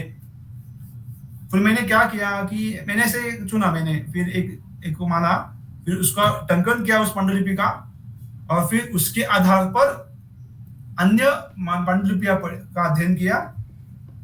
फिर उसमें जो जहां जहां पे भेद मुझे दिख रहे हैं वो मैंने सिर्फ भेद का मैंने वो लिखा, मैंने कहाँ पे भेद है, क्या भेद है।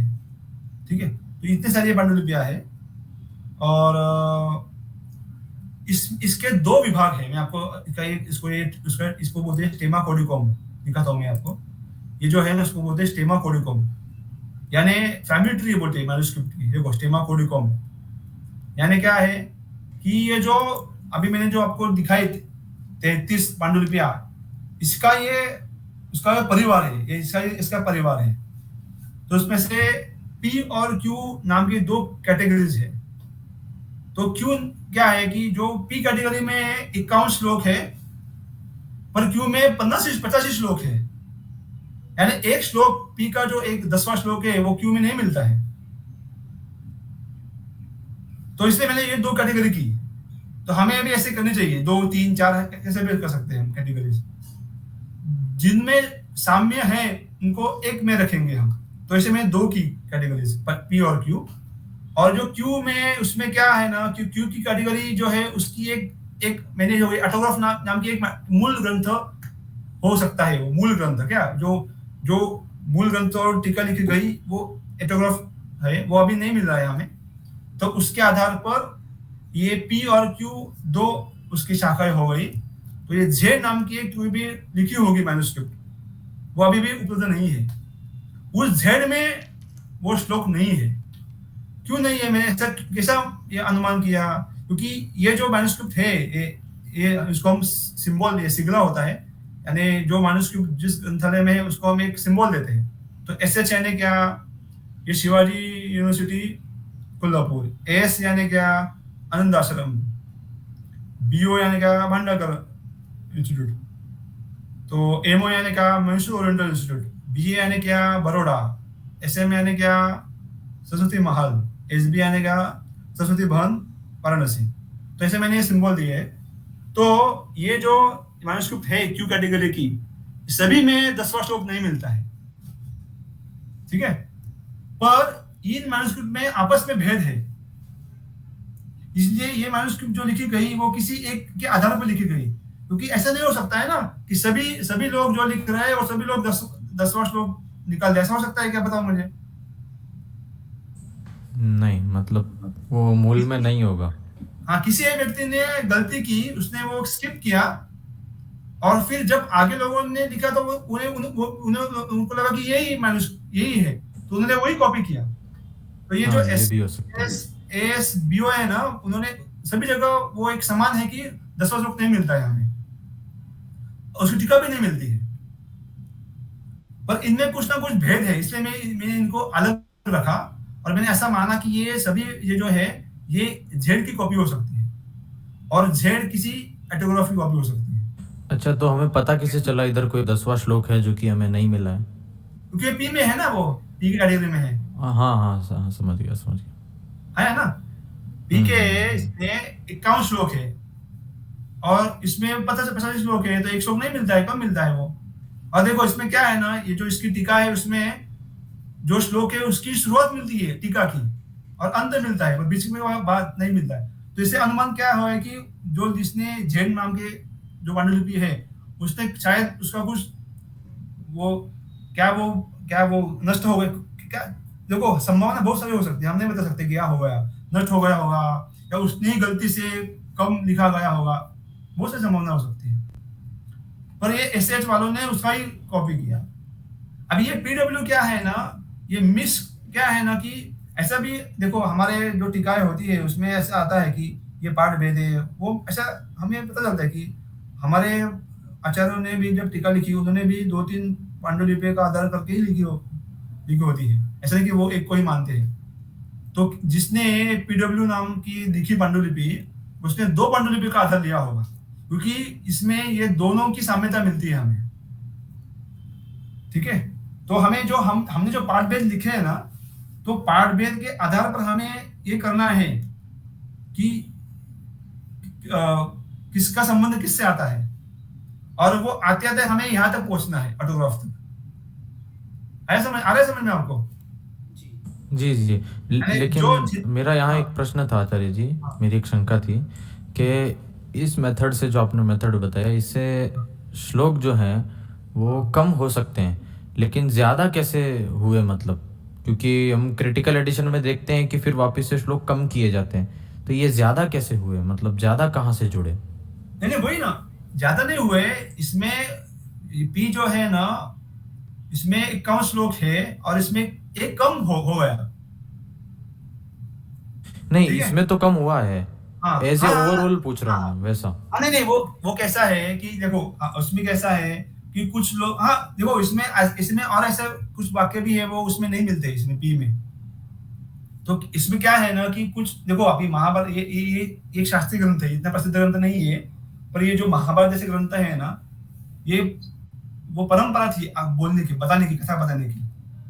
जो हर एक पंडित को क्या लगता है कि अरे देखो मैं इसमें ये मेरा है, मैं इसमें ये करता हूँ, ताकि लोगों को आ रहा है समझ में आपको? थोड़ा इंटरेस्टिंग बनाता हूँ उसको, ऐसा। हाँ थोड़ा, और मैं उसको ये खिलाता हूँ उसको, और मेरे कुछ लोग एक करता हूँ, ठीक है। तो ऐसा हो सकता है, तो इसलिए वो श्लोक की संख्या बढ़ सकती है। एक्सप्लेन करने का प्रयास करते हैं कि, या फिर हाँ, और ज्यादा मुझे बताना है कि मुझे ये करना है, ऐसा हो सकता है, ठीक है। अच्छा तो इसके कारण वो हो सकती है, संख्या बढ़ सकती है। अच्छा, ठीक है। तो मैं आपको दिखाता हूँ ये पाठ भेद कैसे क्या होता है प्रकार। तो ये हो गया, ये परिवार बोलते हैं उसको। तो ये जो है ना, देखो ये मैंने क्रिटिकल एडिशन, ये जो यहाँ पे जो लिखा है ना, ये सब क्रिटिकल एडिशन, ये जो नीचे जो है ना, ये पाठ भेद है। तो अभी देखो, ये जो तत्र भगवान, ये मूल पाठ है, और इसके पाठ भेद क्या मिलते हैं? तत्र भगवान, अत्र भगवान, अत्र भगवान। तो ये मैंने क्यों निश्चय किया, इसके निष्कर्ष मैंने किए थे, और मैंने इसके अंत, ये जो मेरा चैप्टर है ना, इसके अंत में मैंने बताया कुछ पाठ भेद के मैंने यही क्यों लिया, ये क्यों नहीं लिया, उसका भी मैंने समर्थन किया, उसको हम जस्टिफिकेशन भी उसका नाम है इंग्लिश में, दिखा दो आपको, ये जस्टिफिकेशन है। ये कौन सा ग्रंथ था आचार्य जी?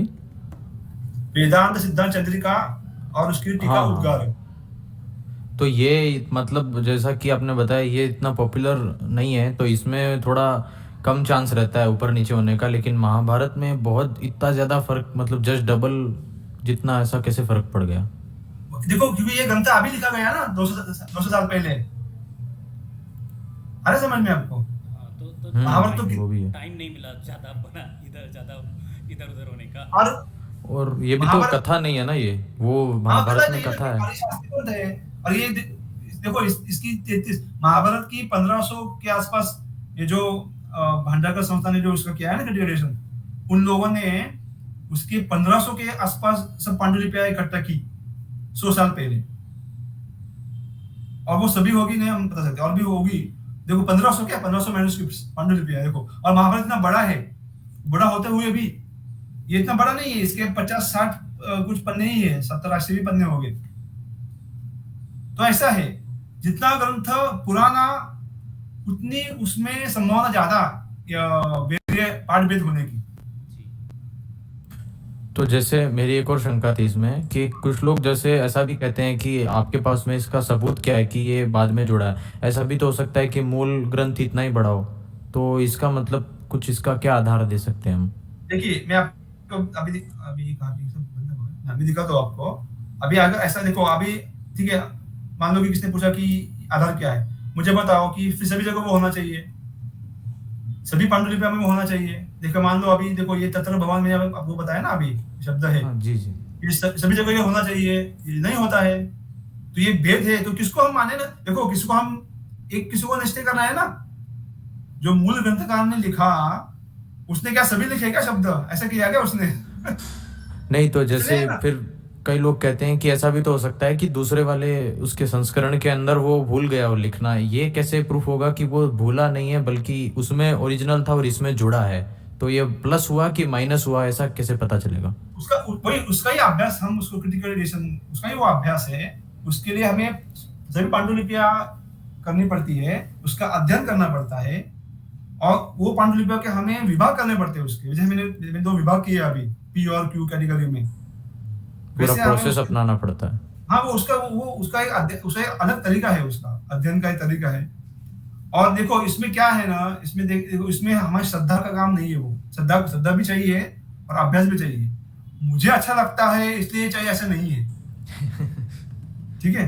क्योंकि श्रद्धा आ गई ना, फिर हम क्या करते हैं, फिर रिसर्च कम होता है। फिर मैं आपको एक सादा बताओ कि महाभारत के कुछ कुछ पांडुलिपियों में 50,000 श्लोक है, उसमें 1.5 लाख श्लोक है, तो ऐसा कि इतने सारे क्यों हो रहे हैं? फिर तो एक ग्रंथ ही लिखा ना, ऐसे नहीं कि 10 लोगों ने 10 ग्रंथ लिखे, ऐसा तो नहीं है। तो फिर एक ग्रंथ क्या है, वो क्या हो सकता है?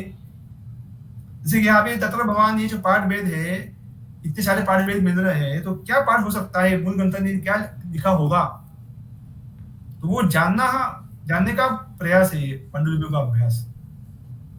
और उसमें से अगर जो बोलते हैं कि नहीं नहीं ये सब बाद में लिखे गए, तो अगर बाद में लिखे गए तो वो सभी मिलने चाहिए ना, वही ना, कि अगर कोई भी एक प्रसंग है, ये वस्त्रहरण प्रसंग जो है ना, वो भांडारकर के इसमें क्रिटिकल एडिशन में वो मूल में नहीं आता है, वो पाठभेद में आता है। तो अगर वो प्रसंग है तो वो सभी जगह मिलना चाहिए पांडुलिपियों में, सही है? वो क्यों नहीं मिल रहा है फिर लोगों ने, कि वो अच्छा जी। और बाकी के जो श्लोक, हाँ हाँ, ये वाला पार्ट तो ऐसे हटा देंगे। हाँ, मैं कह रहा था कि अच्छा जी थोड़ा अगले प्रश्न पे भी चलते हैं और थोड़ा जल्दी रैप अप, क्योंकि अभी अब ऐसा कर लगता है कि ये आपको तो फिर से एक बार बुलाना पड़ेगा। तो जब आपकी पुस्तक प्रकाशित होगी तब फिर से आपको बुलाएंगे एक बार। हाँ, लेकिन अभी अगला जो, हाँ वो भी हाँ तो जो लोग प्रश्न पूछते हैं कि संस्कृत पढ़ने का फायदा क्या है, तो मेरा खुद का अनुभव ऐसा है कि मुझे तो धन जो मिलता रहा, ऐसा नहीं कि धन नहीं मिला, ऐसा 1 महीना भी नहीं हुआ कि मैं धन नहीं मिला 23 साल से अभी तक। और दूसरा है कि मेरा प्रसिद्धि भी मिली, कि मेरा नाम टीवी पर आया, दूरदर्शन पर आया। फिर मेरा ये जो यहाँ के जो प्रांतिक जो होते हैं ना अखबार होते हैं, उसमें भी कुछ आया, अखबार आया कुछ, नाम भी आया और आकाशवाणी पर भी मेरा हुआ, तो सब हो गया। यानी वो काव्य प्रकाश में कहा गया है कि ऐसे से अर्थ होते हैं, हमारे हम प्रसिद्धि भी मिलती है, सब मिलता है। तो उसमें क्या है ना, हमें लगाव चाहिए उस विषय पर और मेहनत करनी चाहिए। अगर ये कर रहे हैं तो हम मिलेगा। गीता में बताया गया है ना फल के बारे में, तो आपको आप जानते ही हो। जी जी। हम्म, हाँ, तो आचार्य जी दूसरा आप संस्कृत के विषय में तो आपने अपनी कक्षा के विषय में भी बताया, तो कक्षा के विषय में जो वीडियो है वो भी हम देखेंगे इस इंटरव्यू के अंत में। पर एक और जो प्रश्न है वो है वाक्यार्थ सभा। जैसे अभी आप बता रहे थे कि व्यक्ति बोलने पे ज़्यादा ध्यान नहीं देना, बोलने पे, क्योंकि आप बोल रहे थे कि स्वाभाविक है वो ग्रंथ का जब एक बार अभ्यास हो जाएगा तो फिर अपने आप वो स्वाभाविक निकलने लगेगा। जैसे हमने आपको देखा भी है कि आप लोग तो ऐसे ऐसे धुरंधर संस्कृत के बैठे रहते हैं कि वहाँ पे हमें लगता है कि हम कुछ जानते ही नहीं। तो जैसे वाक्यार्थ सभा होती है तो वो एक बार बताइए कि कैसे होती है, क्या होता है, वाक्यार्थ सभा होती क्या है, ये एक बार स्पष्ट करिए थोड़ा। तो वाक्यत्व सभा का मैं आपको एक पहले फोटो दिखाता हूँ। एक फोटो दिखा, तो देखो ऐसे सभा सभा में क्या होता है ना कि अभी जो कॉन्फ्रेंस होते हैं ना, सेमिनार कॉन्फ्रेंस, उसमें क्या होता है कि मैंने इस पर भी एक पेपर लिखा था मैंने कि कैसा हमें कोई विषय विषय बताना है लोगों को। तो अभी लोग क्या करते हैं, कॉन्फ्रेंस सेमिनार में आते हैं और लिख कर आते हैं और वो पढ़ते रहते हैं। तो उसमें क्या होता है ना, जब पढ़ते हैं ना तो वो जो व्यक्ति पढ़ रहा है तो वो उसके ही विषय में रहता है, और वो जब पढ़ने लगता है तो वो उसका प्रवाह बहुत सारा, उसमें बहुत सारा वेग आता है और उसमें भाषा भी क्लिष्ट आती है, क्योंकि जब हम लिखते हैं तो भाषा थोड़ी क्लिष्ट होती है, बोलते हैं भाषा आसान होती है। तो फिर वो जब पढ़ने लगता है, फिर जो अगर किसी को प्रश्न प्रश्न पूछना हो तो फिर वो बीच में नहीं बोल सकता है, क्योंकि वो पढ़ रहा है ना। अगर मैंने प्रश्न लिखा तो वो व्यक्ति जो पढ़ रहा है वो आगे गया। तो ये सेमिनार कॉन्फ्रेंस में ये होता है कि 10-15 मिनट में आता है, उसमें आप पढ़ो, बाद में प्रश्न पूछो। तो जो जिसको प्रश्न पूछना है वो उसको वो या तो लिखो रखो या दिमाग में रखो वो प्रश्न। तो इसमें संभावना ऐसा है कि वो प्रश्न भूल सकता है क्या मुझे पूछना है। तो सभा में क्या होता है ना, सभा में हम ऑन द स्पॉट प्रश्न पूछ सकते हैं। ये सभा और कॉन्फ्रेंस सेमिनार का में अंतर है। जो मुझे पूछना है वो हम ऑन द स्पॉट पूछ सकते हैं, उसमें बीच में हम रोक सकते हैं वक्ता को। ये एक संवाद होता है, उसको हम डिबेट बोलते हैं, और ये संस्कृत भाषा में होता है और इसमें कोई ग्रंथ भी नहीं होता है सामने। यानी जो कुछ मैंने विषय का अध्ययन किया, वो जो विषय है वो मेरे पूरे इसमें चाहिए, क्या क्या बोलेंगे हम, मैं धारण किया चाहिए, और बिना कुछ देखे हुए वो मैं बता रहा हूं। तो इसमें क्या है कि जो व्यक्ति जो बोल रहा है उसका उस पर अध्ययन हुआ है। जब हम पढ़ते हैं तो क्या होता है ना कि हमें इतना हमारा अध्ययन होता है ऐसा नहीं है, पर हमने उसका उसका पचन जो है वो नहीं किया, क्योंकि इसलिए हम पढ़ते हैं ना, हम लिखते हैं। हम जो जो जिसका हमने ग्रहण किया, धारण किया, वो हमारे स्वाभाविक से हमारे मुंह में आता है वो। तो ये सभा और कॉन्फ्रेंस में एक अंतर है। और सभा में क्या होता है कि हम प्राचीन परंपरा से आपने सुना होगा कि शंकराचार्य और मंडल मिश्रा का ये हुआ था ना। तो मंडल मिश्र पराभूत हो गए, फिर वो षोडशाचार्य बन गए, उनके शिष्य बन गए शंकराचार्य में।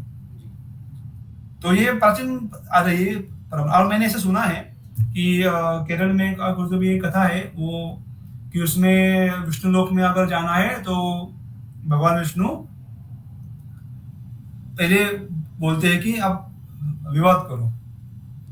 अच्छा। तो उसमें ये विवाद की परंपरा क्या है ना, एक तो हमारी क्षमता ऑन द स्पॉट जो प्रश्न पूछता है वो हम उसको जवाब देने की क्षमता, वो एक है।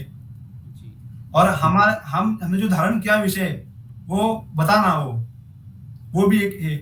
बहुत सारे उसमें उसके फायदे होते हैं सभा के माध्यम से, और संस्कृत में होता है।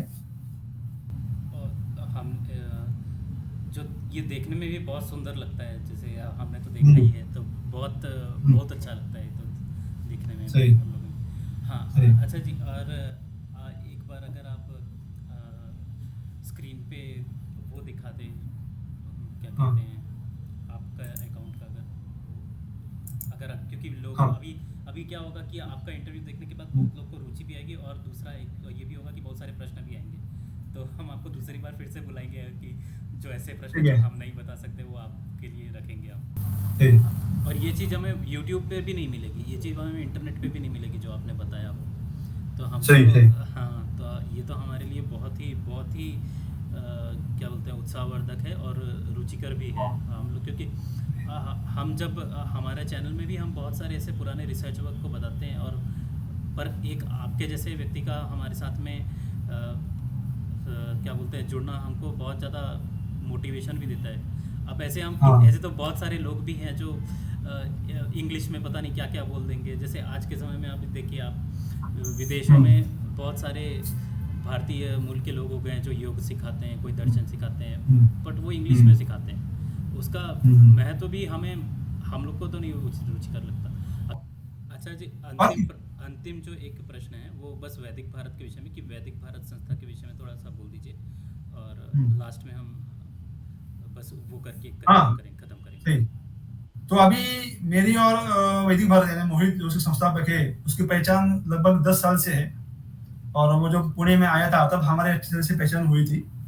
और फिर उसके बाद अभी इस साल वहाँ जाने का अवसर मिला, वो उसका अग्निहोत्र संस्कार था, और फिर वहाँ पे सभा भी रखी थी। और इस संस्था के माध्यम से अभी हम दर्शन का एक व्याख्यानमाला हम कर रहे हैं अस्थि दर्शन के ऊपर। और अभी आपको प्रश्न लोगों को होगा कि ये वैदिक भारत संस्था श्रोत याग के लिए हो रही है और फिर दर्शन का क्या संबंध है। तो इसमें ऐसा है कि जो याग कर रहा है वो कौन है, वो अगर हम नहीं जाने, हम जो कर रहे हैं हम कौन है, हम अगर नहीं जाने तो हम क्या कर रहे हैं फिर। तो दर्शन से हमें पता चले कि हम कौन है, क्या कर रहे हैं, किसके लिए कर रहे हैं। सही है ना जी। तो इसके लिए हम ये दर्शन की हमने शुरू किए ताकि लोगों को पता चले कि हम क्या, कहाँ पे जाने वाले हैं, हम कौन है, क्या कर रहे हैं, कहाँ से आए थे हम। ये हमारे दर्शन में इसका सब जवाब मिलता है। तो इसके लिए हमने ये व्याख्यानमाला शुरू की है दर्शन की। और मुझे भी दर्शन में ही रुचि थी, वेदांत में, तो उसके और वेदांत, तो इसके लिए हम आगे वेदांत के बारे में भी एक प्रारंभिक ग्रंथ, और जो मैंने आपको बताया वेदांत सिद्धा चंद्रिका, इसका भी हम अध्यापन करने वाले हैं। और अगर अवसर मिले तो हम ये संस्कृत का भी करेंगे शुरू। जी। तो अजय जी, एक और प्रश्न अगर मैं पूछने, मेरे ख्याल से बहुत लोगों को ये होगा कि आप अभी जो आपके दर्शन की कक्षा चल रही है उसमें लोग अभी ज्वाइन कर सकते हैं क्या, हमारे दर्शक? हाँ, कर सकते हैं। अगर जो कुछ पाठ हो गए उसके रिकॉर्डिंग्स भी मिल सकती है, उसके ध्वनि मुद्रण देखने के लिए अच्छा, कर सकते हैं। और जो संस्कृत की कक्षा है, क्योंकि संस्कृत की कक्षा में भी बहुत लोगों को रुचि होगी, तो संस्कृत की कक्षा कर सकते हैं कि उसके लिए वेट करना पड़ेगा? नहीं, उसमें लिए भी कर सकते हैं, थोड़ा रुकना पड़ेगा। उसकी 30-50 लोग अभी वेटिंग पर है, यानी प्रतीक्षा में है, क्योंकि प्रारंभिक पाठ का अभी अध्ययन मैंने बंद किया है। ठीक है, तो उसका ग्रंथ का काम चल रहा है, वो ग्रंथ लोग पढ़े, और अगर उनको सहायता चाहिए तो कुछ शिष्य है वो उनको सहायता करेंगे। और फिर वो हमें 3 स्तर हमारे हैं, एक तो प्रारंभिक स्तर, दूसरा लघु कौमुदी और कुछ साहित्य, और तीसरा सदर्भ कौमुदी और हमारे साहित्य ग्रंथ। तो ये 3 स्तर होने के बाद हमें क्षमता आएगी कि हम संस्कृत का ग्रंथों का, साहित्य का क्या, सभी संस्कृत का ग्रंथ, क्योंकि शास्त्र की भाषा अन्य होती है, उसके लिए वो शास्त्र का अध्ययन करना पड़ता है। जो साहित्य है, महाभारत पुराण या गीता लो, गीता भी, इसके लिए भी वेदांत का अध्ययन चाहिए, पर महाकाव्य लो, ठीक है, जो साहित्य है उसका अध्ययन हम कर सकते हैं, उसका अर्थ निकाल सकते हैं। ठीक है जी। अच्छा जी, तो बहुत बहुत धन्यवाद आपका। और वैदिक भारत का जो अकाउंट इन्फॉर्मेशन है वो भी हम स्क्रीन पे दिखा रहे हैं, और साथ में सबसे पहले तो आपका बहुत बहुत धन्यवाद आपका हमारे चैनल पे आने के लिए। और हम चाहते हैं कि आप अपना आशीष हमारे ऊपर बनाए रखिए ऐसे ही, और कभी आपको या आपके संबंध से किन्हीं और सज्जन को हमारे चैनल पे हम और बुला के लोगों को दिखाने का प्रयास करेंगे कि ये हमें जो हमारी परंपरा है वो जीवित रखने में आप लोग क्या क्या योगदान कर रहे हैं। तो मैं भी आपका धन्यवाद देता हूँ। आशा करते हैं कि आप अपना आशीष बनाए रखेंगे हम लोग के साथ भी। आपका भी धन्यवाद है, क्योंकि आपके माध्यम से मैं लोगों तक पहुंच रहा हूँ, और मैंने जो काम किया है अभी तक वो लोगों तक पहुंच रहा है, वो आपका भी धन्यवाद है। और ऐसे ही हम मिलते रहेंगे, बहुत सारे विषय बताने हैं, वो हम कुछ बात करेंगे।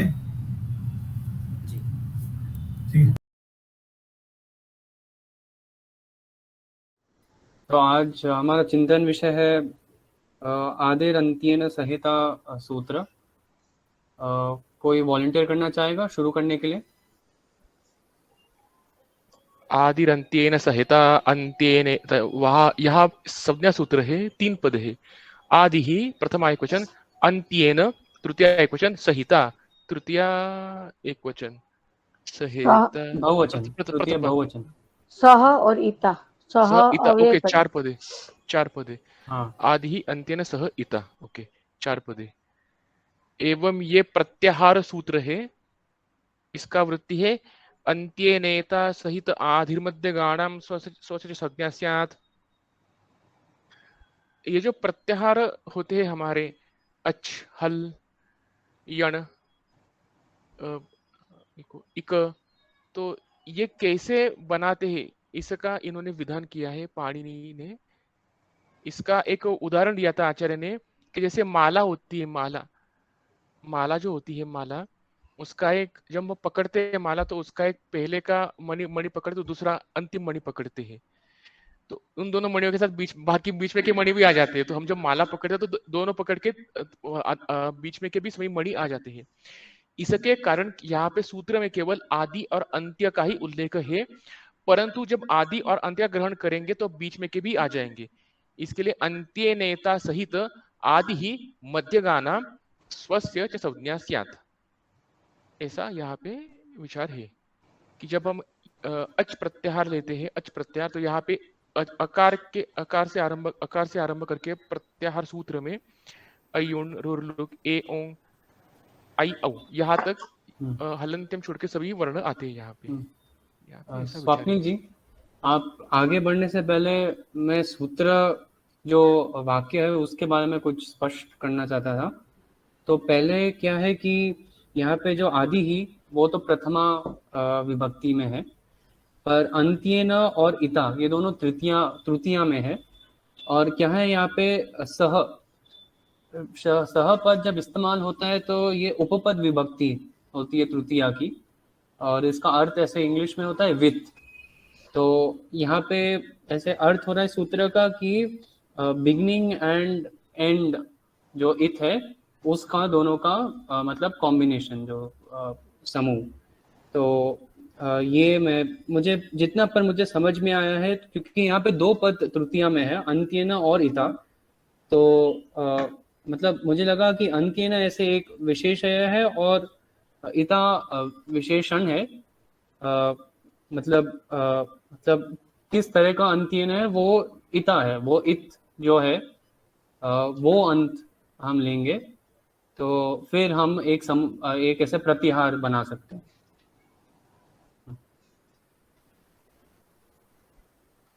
तो और अभी जो पहले वृत्ति थी इसमें क्या है कि जो पहले मैं संधि निकालता हूँ, तो क्या है अंत्येन इता सहित आदि ही मध्यगानाम स्वस्य च संज्ञा स्यात्।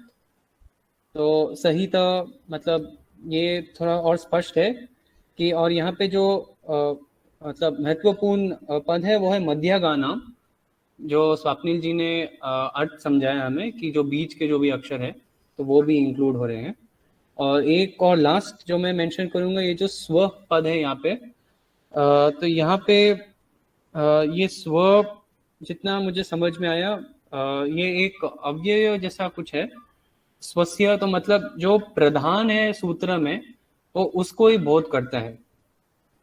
तो और प्रधान हम कैसे पता करेंगे सूत्र में? पहले हम देखेंगे कि जो अप्रधान है, इसका आचार्य ने एक सूत्र बताया था अप्रधान के बारे में, वो मुझे याद नहीं आ रहा पूरा, पर हाँ, तो जो तृतीया में है वो अप्रधान है, तो आदि ही वो प्रधान है, तो ऐसा हमें बताया था। और कोई कुछ ऐड करना चाहे? दीदी आप बोला सकते दीदी। यहाँ स्वस्य पद की अनुवृत्ति आती है, स्वम पद होता है जो षष्ठी में विपरिवर्णित हो जाता है, और वो स्व जो बोलते हो जैसे यहाँ वृत्ति में है अंत्य नेता सहित आदिर मध्यगानाम स्वस्य, तो जो स्वस्य है वो स्वरूपम शब्दस्य शब्दस्य शब्द संज्ञा, और उससे यहाँ स्वम की अनुरुत मीन्स वहां से हमने वो शब्द लिया है स्वस्य, और यही है। तो यानी ये सब होके सूत्र का अर्थ वही होगा कि अंत्य इत वर्ण जो है उसके साथ आदि जो उच्चारित जो वर्ण है उसमें मध्य में जो भी वर्ण है वो अपना भी संज्ञा का बोध करवाता है। जैसे ऐ उण, तो हमें अन प्रत्यय बोलेंगे तो सिर्फ अ का बोध नहीं होगा, अ ई उ, और ण तो ई संज्ञक है, तो हमें इसके लिए वो ई संज्ञक है कि हम प्रत्याहार करना है। तो ऐ उण अण हमें ऐ ई अ ई उ उनके बोध करवाता है, यानी अन संज्ञा हो गई और अ ई उ संज्ञी हो गया। मुझे एक संदेह था, छोटा प्रश्न। ये जो मध्यगा नाम पद है, तो इस यहाँ पे ये मतलब षष्ठी बहुवचन लग रही है मुझे, मध्यगा पद का वो प्रातिपदिक का, तो ये यहाँ पे मध्य गा है, तो ये गा मध्य ग है, मध्य ग शब्द है, मध्य ग, मध्य ग है। हाँ वो सूत्र आता है ना, नुरागम होने के पश्चात वो दीर्घ होता है, अजंता अंग से दीर्घ, हाँ, इसलिए रामाणाम जैसा मध्य गा नाम, परंतु शब्द मध्य ग होगा। अर्थ मुझे ज्ञात नहीं है कि ये किस अर्थ में, मतलब जितना लॉजिकल होगा कि मतलब जो मध्य में है ऐसा ही कुछ अर्थ होगा, पर कुछ और कोई, तो हाँ ये मेरा एक प्रश्न था। कुछ तद्दित है क्या, तद्दित है क्या मध्य ग, तद्दित मध्य तद्दित ही हो सकता है, प्रातिपदिक शब्द है मध्य ग, तो उसका षष्ठी बहुवचन किया है कि मध्यों का, क्योंकि मध्य में एक नहीं होते, अनेक भी हो सकते, इसके लिए षष्ठी बहुवचन यूज किया है। तो यहाँ ऐसे करके 42 जितने प्रत्याहार बनते हैं पूरे प्रत्याहार सूत्र से, 14 प्रत्याहार सूत्र है, और 42 और जितने और ज्यादा ये बनेंगे।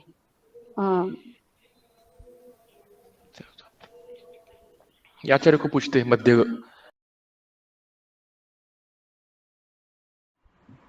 कौन करेगा अनुवाद? तैयार है? अनुवाद क्या, अनुवाद का विषय क्या है हमारा? आदिर अंत्येन संहिता। ठीक है, तो तैयारी है तो बताओ, शुरू करो। सूत्र का, हमारा जो सूत्र बताने का, उसमें कितने पद है, विभक्ति कौन सी है, अनुवृत्ति क्या होती है, बताओ, शुरू करो। तो मैं शुरू करता हूँ सूत्र के साथ। तो यहाँ पे जब पदच्छेदन करेंगे सूत्र में, तो आदि ही अंत्येन सह इता, तो यहाँ पे 4 पद है। पहला पद प्रथमा में है, और अंत्येन और इता ये दोनों तृतीया में है, और इता ये तृतीया बहुवचन है। इता बहुवचन इता नहीं, हाँ इता एक वचन ही है। तृतीया एक वचन, हाँ तृतीया एक वचन। इता इद्भ्याम इद्भि, ठीक है। हाँ भी होगा, हाँ। और फिर यहाँ पे ये महत्वपूर्ण है कि सह जो पद है ये उपपद विभक्ति का के बारे में है, तो इसलिए तृतीया विभक्ति में पद है यहाँ पे, अंत्येन और इता। इसकी वृत्ति बताओ स्वप्निल या तेजल जी, क्या वृत्ति है इसकी? अन्त्ये नेता सहित आदिर मध्यगानां स्वस्य च संज्ञा स्यात्, यथा अणिति, यथा अणिति अ ई उ वर्णानां संज्ञा। अभी आप बताओ, यहाँ पे अभी बताओ, इसका स्पष्टीकरण कराओ, इसमें अनुवृत्ति किसकी होती है और आदि ही पद क्या है, ये सूत्र किस प्रकार का है, बताओ पहले। आप भी बताइए ना स्वप्निल जी। संज्ञा सूत्र है आचार्य, संज्ञा सूत्र है। संज्ञा और यहाँ पे संज्ञा, यहाँ पे है यहाँ पे संज्ञा है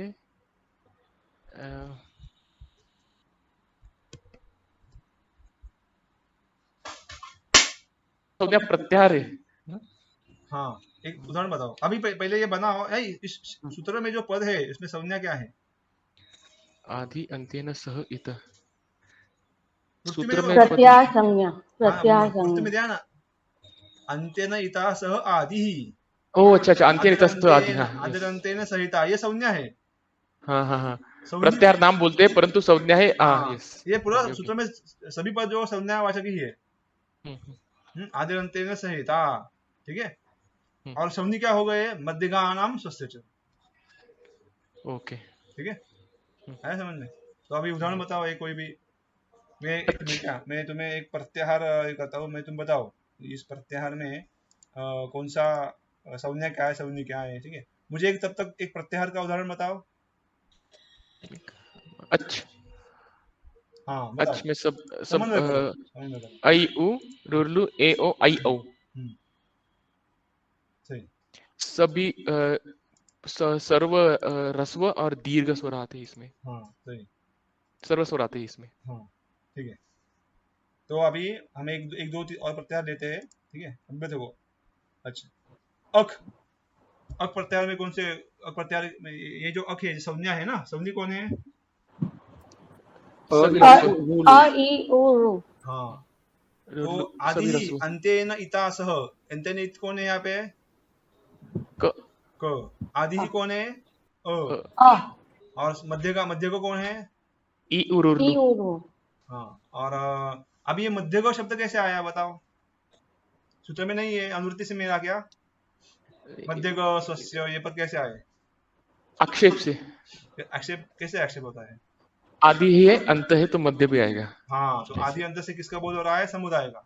समुदाय का। हाँ, तो वो आपने उदाहरण दिया था पाठ में थे कि मणि मणि की माला होती है, उसका उठाते समय पहला और अंतिम लेते हैं, परंतु सब माला आती साथ में, ऐसे। सही सही। हाँ, तो आदि और अंत, आचार्य हाँ, चिंतन में हमारा ये प्रश्न आया था कि ये जो मध्य ग है, ये रूप मतलब ये ग कैसे, रूप कैसे, इसकी व्युत्पत्ति कैसी है? वो गच्छति अर्थ में वो है ना, जैसे कि मान लो नग, नग शब्द है, नग, न गच्छति नग, फिर और शब्द ग का कौन सा है? पन्नग, नग, तो उसी प्रकार से वो ये कृदंत ओम नमः पाणिनि कात्यायन पतंजलि शब्द विद्या संप्रदाय कर्तृभ्यो वंश ऋषिभ्यो नमो महद्भ्यो गुरुभ्यः।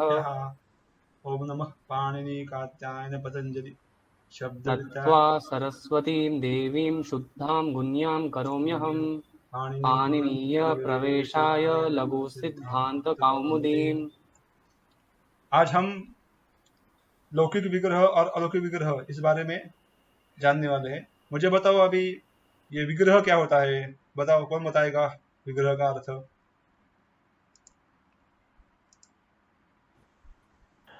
विग्रह में हर एक पद का अर्थ दिया होता है। विग्रह अर्थ, अर्थ से हम ये बोल सकते हैं कि विग्रह में प्रत्येक पद के विभक्ति के साथ दिया होता है, विभक्ति के साथ। सही। वृत्तियों का अर्थबोध कराने के लिए हाँ, जो वाक्य संस्कृत में, होती है, हाँ, उसका संस्कृत में वाक्य बताओ, क्या वाक्य है संस्कृत में? वृत्त्यार्थ बोधकम वाक्यम विग्रह। वृत्त्यर्थावबोधकम वाक्यम विग्रह, ठीक है। वृत्ति का अर्थ बताने वाला जो वाक्य है उसको हम विग्रह बोलेंगे, ठीक है। स्पष्ट है ना? तो अभी हम ये विग्रह के वृत्ति आने बताओ क्या है, किसको वृत्ति बोलते हैं?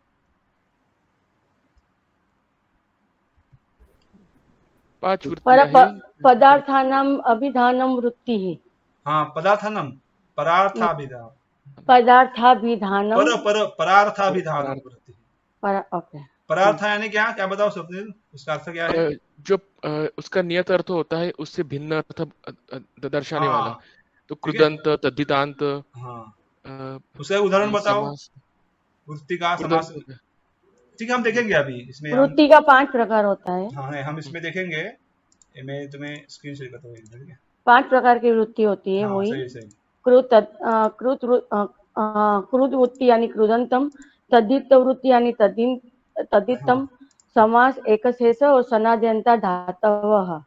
तो कृदंत का उदाहरण है कार्यम, कार्यम कर्तव्यम कर्तुम। तद्धित का एग्जाम्पल है दासरथी, दासरथी पांडव। आपको ये दिख रहा है ना,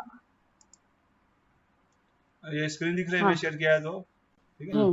वो अभी हम देखेंगे हर एक। उसके दो प्रकार है ना, लौकिक और अलौकिक विग्रह। तो किसको लौकिक बोलते हैं, किसको अलौकिक बोलते हैं, ये हम अभी देखेंगे। तो लौकिक विग्रह यानी क्या, तो जैसे कि मान लो राजपुरुष का उदाहरण हम देखते हैं, ठीक है। तो राजन्यः पुरुषः,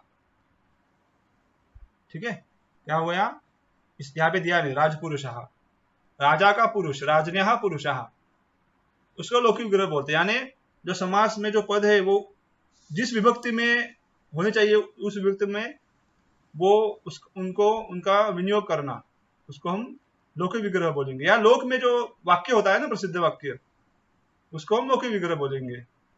और जो शास्त्र के लिए अनुकूल होता है, जैसे कि मान लो अभी राजन, जो प्रकृति और प्रत्यय विभाग जिस विग्रह में होता है, देखिए आप मान लो कि राजन्यः पुरुषः में मूल प्रकृति क्या है, राजन, और प्रत्यय कौन सा है, कौन सा प्रत्यय बताओ, गस, हाँ नस, पुरुष और उसके बाद सु। तो ये जो है प्रकृति और प्रत्यय, इसको हम बोलेंगे अलौकिक विग्रह, ठीक है। तो हम जो पांच प्रकार की वृत्तियां है, कृत, तद्धित, समास, एकशेष, सनातन धातु, इसके हम हर एक के लौकिक विग्रह और अलौकिक विग्रह देखेंगे। तो पहला है कृत। कृत यानी कृत प्रत्यय। तो कृत प्रत्यय हमें कुदंत लेना है, क्योंकि कृत प्रत्यय से कोई प्रत्यय नहीं होता है, ठीक है। बताओ ये कुदंत की संज्ञा किससे होती है, प्रातिपदिक संज्ञा, कृतोति समासाश्च। हाँ, इसलिए कुदंत लेना है हमें। तो इसका उदाहरण है दत्तम। दत्तम क्या, दत्त में दिया गया, क्या दिया गया, धनम। तो दत्तम का ज्ञान होने के लिए विशेष क्या है, धनम। तो अभी दत्तम यहाँ पे दा धातु है, तो ये क्त प्रत्यय है, ठीक है। ये क्त प्रत्यय जो है ना वो कृत प्रत्यय है। तो ये दत्तम, ये कृदंत, ये दत्त, ये जो है ये हो गया कृदंत प्रातिपदिक, ठीक है। तो ये इसका विग्रह कैसा हो गया, दीयते, जो दिया जाता है, ठीक है। दीयते इति दत्तम तत्किम धनम। अब इसका अलौकिक विग्रह क्या होगा, प्रकृति प्रत्यय। प्रकृति क्या है, धातु प्रकृति है यहाँ पे, क्योंकि कृत प्रत्यय की प्रकृति कौन सी होती है, कृत प्रत्यय की धातु प्रकृति होती है, धातु। हाँ। तो दा, क्त और सु, ये हो गया अलौकिक विग्रह। दूसरा है तद्धित, उसका पांडव प्रसिद्ध उदाहरण है, पांडव। तो पांडुरपत्यम पुमान, ऐसा उसका अलौकिक विग्रह है, ठीक है। पांडु यानी राजा, उसका लड़का। तो पांडुरपत्यम पुमान, ये हो गया अलौकिक विग्रह। तो और उसका अलौकिक विग्रह है पांडु अण सु, ठीक है। तीसरा प्रकार है समास, हमने अभी देखा था, राजपुरुषः। तो राजन्यः पुरुषः, ये हो गया अलौकिक विग्रह। और राजनगस पुरुषसु, ये हो गया अलौकिक विग्रह। इसका और एक उदाहरण है नीलोत्पलम। नीलं च तद् उत्पलम, नील सु यानी अम, हाँ, कमल अम, सु का अम होता है। तुम बताओ और उदाहरण समास का, कौन बताएगा, और बताओ उदाहरण, कौन बताएगा, मुरारी। हाँ मुरारी, हाँ सही, मुरारी, मुरस्य अरि, मुरारी। सही सही सही सही, पीताम्बरः, हाँ सही सही। पीताम क्या, पीताम्बर, उसका क्या होगा, पीतम अंबरम यस्य सः, ये हो गया अलौकिक विग्रह। तो पीत सु, अंबर सु, और सु, ठीक है। तो ये हो गया अलौकिक विग्रह। अभी चौथा है एकशेष। एकशेष भी वृत्ति का प्रकार है। तो उसका प्रसिद्ध उदाहरण है पितरऊ। वो है ना रघुवंश में, क्या है, किसको याद है रघुवंश का पहला श्लोक, वागर्थाविव, हाँ, किसको याद है, अमृता, प्राची, तुम्हें याद है श्लोक रघुवंश का पहला, वागर्थाविव संपृक्तौ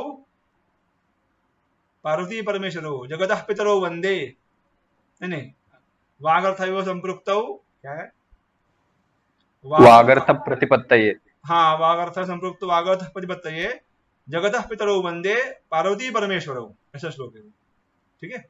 तो जगतः पितरो, देखो पितरो शब्द है यहाँ पे। तो पितरो यानी क्या, माता च पिता च, हाँ, माता च पिता च, ये हो गया अलौकिक विग्रह। और मातृसु पितृसु, ये हो गया अलौकिक विग्रह, ठीक है। तो इसमें एक बचता है, इसलिए इसको हम एकशेष बोलते हैं, यानी पितृ इतना ही बचता है। वो हम सूत्र देखेंगे उस, जब हम वो प्रकरण देखेंगे ना। पांचवा प्रकार है सनादंत धातु, यानी सनादि, ये तीसरे अध्याय के पहले पाद में कुछ धातु दिए सनादि, सन, क्यच, काम्यच इत्यादि। तो नाम धातु आपने सुना होगा, नाम धातु, तो वो भी इसमें आता है। तो नीच प्रत्यय भी इसमें ही आता है। तो उसका उदाहरण क्या है, अथा तो ब्रह्म जिज्ञासा, देखो जिज्ञासा ये शब्द है, तो ज्ञातुम इच्छा, इसका हो गया लौकिक विग्रह। या जिज्ञासति अगर हम लेंगे तो उसका होगा ज्ञातुम इच्छति, ठीक है। तो उसका विग्रह, अलौकिक विग्रह कैसे होगा, जिज्ञासन अति, जिज्ञासा होगा तो जिज्ञासन और वस्तु प्रत्यय होता है टाप, ठीक है। तो ऐसा हमने अभी आज लौकिक विग्रह क्या है और अलौकिक विग्रह क्या है वो देखा है। किसको संदेह है इसमें कोई प्रश्न है या पूछ सकते हो। तो कृदंत तद्धित जब भी आएंगे तब परार्थ ही लेके आएंगे, स्वार्थ का भी लेके नहीं आएंगे। नहीं, सभी वृत्तियों में परार्थ होता है, नहीं स्वार्थ होता ही है, होते हुए देखो स्वार्थ यानी क्या है, देखो अभी दत्तम यहाँ पे प्रकृति का, यानी जो प्रकृति है ना उससे भिन्न अर्थ। तो प्रकृति का अर्थ क्या है, देना, ये क्रिया है। तो उस क्रिया का अर्थ दत्तम में वो अर्थ का बोध हो रहा है क्या, अन्य अर्थ हो रहा है ना, यानी वो अर्थ उसमें हो सकता है, ऐसा नहीं कि वो भिन्न ही। जैसे कि मान लो कि सफेद और काला, इसमें कैसा भेद है, ऐसा भेद, इतना अत्यंत भेद नहीं है उसमें, यानी वो प्रकृति का अर्थ है पर वो अन्य अर्थ है ना। पर यहाँ के समझने का विषय क्या है कि प्रकृति का अर्थ वो नहीं है, अन्य अर्थ हो रहा है ना प्रतिदिन। देखिए जैसे मान लो कि पांडव, अब ये पांडव का अर्थ पांडु राजा है क्या, नहीं, तो उसका लड़का, तो अन्य अर्थ का बोध हो रहा है ना हमें, ठीक है ना, ठीक है। तो फिर अब आज हम यहाँ पे रुकते हैं। मंगलाचरण आचार्य जी, हाँ पूछो। एक प्रश्न है, जैसे ये लौकिक विग्रह वो है जिनका विग्रह लौकिक जो हमें समान आचरण में होता है, अलौकिक का ये मुझे थोड़ा समझ में नहीं आया कि जैसे हमने दियते का हमने डा त सु कर दिया, तो ये या फिर राजपुरुष का भी राजन 10 पुरुष सु, तो ये अलौकिक विग्रह मेरे को थोड़ा समझ में नहीं आया। हाँ, इसमें क्या है कि वो वही ना, वो टेक्निकल है, वो तुम्हें जब कृत और तद्धित प्रत्यय पढ़ोगे ना तब तुम्हें समझ में आएगा। अच्छा, वो पूरा मतलब पूरा डाइसेक्शन है पूरा उसका शब्द का। हाँ, क्या मतलब शब्द को पूरा तोड़ करके रख दिया कि हाँ वही प्रकृति प्रत्यय विभाग। अच्छा, प्रकृति प्रत्यय व्याकरण की प्रक्रिया के लिए योगी है। अच्छा, वो हमारे शास्त्र के लिए, ये लोग इसलिए इसको अलौकिक बोलते हैं। लोक में हम ऐसी भाषा बोलते हैं क्या, रामाय के रामो राजमणि, रामसु ऐसे बोलते क्या हम, नहीं। ठीक है। एक संधि पूछूंगा, पदच्छेद करना है और इसमें सूत्र कौन से है वो बताने हैं, ठीक है। तो अभी जैसे मान लो ये यहाँ पे गीता का दूसरे अध्याय का ये है, तो यहाँ पे कृपया विष्टम बताओ, पदच्छेद करो और किस सूत्र से हुआ है वो बताओ। सचिन पदच्छेद करो। कृपया विष्ठम में मुझे लगता है ये वो जो है ये संधि से आया है। कौन बताएगा ये कृपया विष्टम में क्या है? इतने वाले आवा है क्या? कृपया आविष्टम ऐसा है। ठीक है, कृपया आविष्टम। हाँ, तो यहाँ पे क्या हुआ है? यहाँ पे संधि कौन सा हुआ है? सवर्ण दीर्घ। हाँ सही सूत्र। हाँ सही। कुतस्त्वा बताओ, कौन बताएगा इसका पदच्छेद कुतस्त्वा का? बताओ। कुतस्त्वा विसर्जनीय सह विसर्ग। हाँ नहीं, क्रम से बताओ। ये कुतः तो आए, फिर स का क्या होगा? स का ससोजु स्वरू अनुबंधल पे रे खरवसानयो विसर्जनीय और अविसर्जनीय सह। हाँ सही। अतुल जी तुम मुझे बताओ, ये नैतद ये क्या है? पदच्छेद करो इसका। क्या आचार्य जी, कौन सा? नैतद नैतत्व। नैतद न ऐतत् ऐसा है? कौन बताएगा? वृद्धि संधि है ना? नहीं, नो ऐतत एतत् हाँ, एतत् ऐतत शब्द नो नहीं ना, वो एतत्। ऐतत शब्द है ना, ऐतत सही सही एतत्, हाँ, हाँ, वृद्धि संधि है, द प्लस सही एतत्, बताओ वृद्धि अभी। संधि। हाँ, वृद्धिरादैच। वृद्धिरादेश से वृद्धि हुआ। वृद्धिरादेश क्या है? ये सूत्र है क्या? ये संधि सूत्र है? नहीं, सुने सूत्र हाँ वृद्धि रेची। हाँ वृद्धिरेच। अरे अंतिम प्रश्न में पूछता हूँ, त्वयुपपद्यते कौन बताएगा? शिव, हाँ? रुचा, मालतेश। इसके आगे जो है ना, त्वयुपपद्यते, पदचित करो इसका, कौन करेगा? त्वया उपपद्यते, हाँ त्वया उपपद्यते, नहीं, त्वया कैसे हो जाएगा? वो त्वयो हो जाएगा ना फिर। त्वयि उपपद्यते। हाँ, इको यानीची त्वयुपपद्यते यहाँ पे। त्वय हाँ व- त्वयि, हाँ ठीक है। त्वयि, त्वयि और उपपद्यते। त्वया ऐसा रूप नहीं है ना, आयुष्मत का, हाँ। त्वयि ऐसा रूप है, ठीक है। त्वयि उपपद्यते, तो यहाँ पे क्या होगा? यहाँ पे यण संधि। सूत्र कौन सा है? इको यानीची हाँ, मैं तुम्हें एक कारक का प्रश्न पूछता हूँ क्या एक? तो कारक का प्रश्न, वाक्यम उवाच, बताओ वाक्यम ये कौन सा कारक है? वाक्यम उवाच मधुसूदनः, हाँ?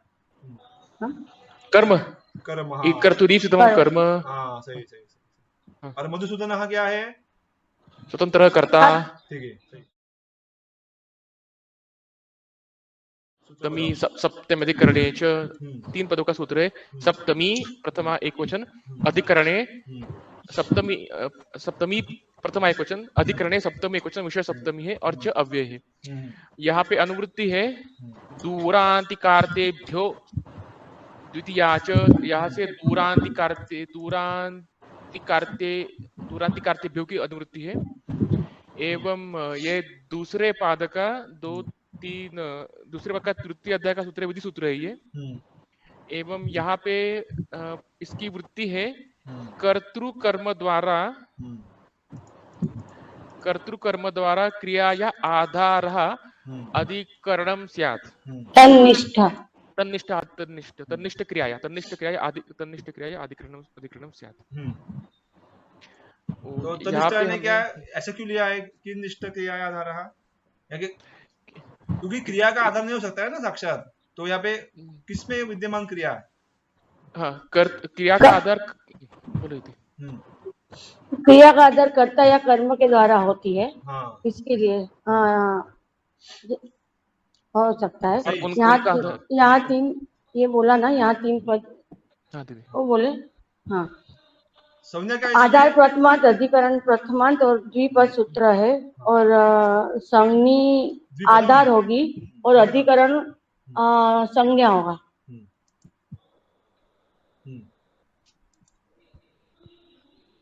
ये सूत्र भी बता मैं, ठीक है।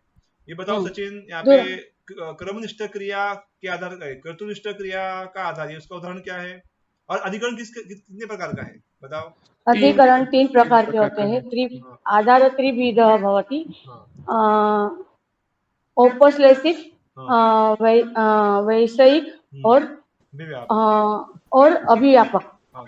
बताओ पहले का उदाहरण, औपश्लेषिक का उदाहरण। औपश्लेषिक में कटे आस्ते, उसका अर्थ क्या है? औपश्लेषिक यानी क्या? संयोग संबंध होता है। आधार तो कटे आस्ते, कटो आस्ते यानी आश्रय जिस पे लेते हैं वो, यानी बालक कटे आस्ते। और वैषयिक में विषयिता का संबंध होता है। जैसे मोक्षे इष्टा अस्ति, व्याकरणे रुचि अस्ति। वैषयिक अधिकरण या किस प्रकार का मैं बताया था मैंने? व्याकरणे रुचि अस्ति क्या बोला? किसको बोलते हैं वैषयिक अधिकरण? बताओ, मैंने बताया था मैंने। जो औपश्लेषिक या अभिव्यापक नहीं है, सही, वो छोड़ के सभी, वो छोड़ के सभी, हाँ ठीक है, उसको हम वैषयिक बोलते हैं, ठीक है। तो अभी कटे आस्ते ये किन निष्ठ क्रिया का आधार है? कर्ता, हाँ, कर्तुनिष्ठ क्रिया का आधार है, ठीक है। और फिर कर्मनिष्ठ क्रिया आधार का उदाहरण क्या बताया है उसमें? स्थाल्याम पचति। हाँ, तो यह कौन सा कर्म है? यहाँ पे किस कर्म का आधार है? स्थाली, कोई भी लो ना पदार्थ है, कौन है? तंडुलान, ओदनम पचन, तंडुलान। तंडुल में हमने बैठे थाली में, तंडुल बैठे है ना, तो उसका वो आधार है, कर्मनिष्ठ क्रिया आधार है, ठीक है। तो अभी ये हो गया। अब औपश्लेषिक और अभिव्यापक सर्वस्मिन् आत्मा अस्ति, तैलेषु तैलम और वैशेयिक का उदाहरण क्या है? मोक्षेशाची व्याकरणे रुचि अस्ति। सही। अभी मुझे बताओ, धर्म क्षेत्र है, कुरुक्षेत्र है, अभी सप्तमी, ये सप्तमी है ना, ये तो इसके अधिकरण सप्तमी हो ये या नहीं है? अधिकरण है। कौन सा अधिकरण है ये? ये औपश्लेषिक। हाँ, क्योंकि वो उस क्षेत्र में उनका संबंध आ रहा है ना, ये इनका, ठीक है, तो ये औपश्लेषिक है। और एक धर्म क्षेत्र में जो है ऐसे। हाँ, सही सही। फिर दूसरा इसमें देखते हैं, सर्व एव महारथाः, और क्या है? अस्मान् सर्वे विहाराः, हाँ, सर्वेषु अयनेषु।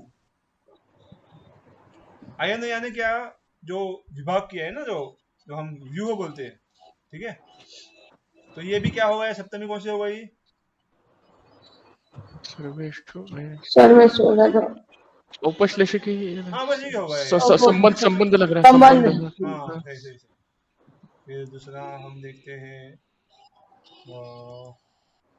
इसमें औपश्लेषिक ही होता है, वैशेयिक भी होते हैं, वो अभिव्यापक के बहुत कम होते हैं, ठीक है। सेनयोर उभयोर मध्य, यहाँ पे भी ये भी क्या हो गया? वही संबंध। ये अलग संबंध। है, नहीं वो देखेंगे अभी, अलग है, एक अलग है, में ठीक है। मैं तुम्हें ऐसे ही पूछता हूँ, अभी ये गीता का हो गया, तुम बताओ मुझे कि ये सप्तमी अधिकरण किस प्रकार का है, ठीक है। जैसे कि मान लो अभी हमने देखा कि प्रकोष्ठे वायुरस्ति, ये प्रकोष्ठे अधिकरण कौन सा है? हाँ, म्यूट किया है। औपश्लेषिक। प्रकोष्ठे वायुरस्ति, औपश्लेषिक क्या है? अभिव्यापक। हाँ, अभिव्यापक। अभिव्यापक, ओके। शरीरे प्रकोष्ठ क्या होता है? प्रकोष्ठ यानी रूम। ओके, अभिव्यापक है। शरीरे रक्तम अस्ति, अभिव्यापक। ठीक है। शरीरे जलम अस्ति, अभिव्यापक। अभिव्यापक। सही ना। और फिर एक बताओ कि सुख प्राप्तौ इच्छा अस्ति, वैषयिक।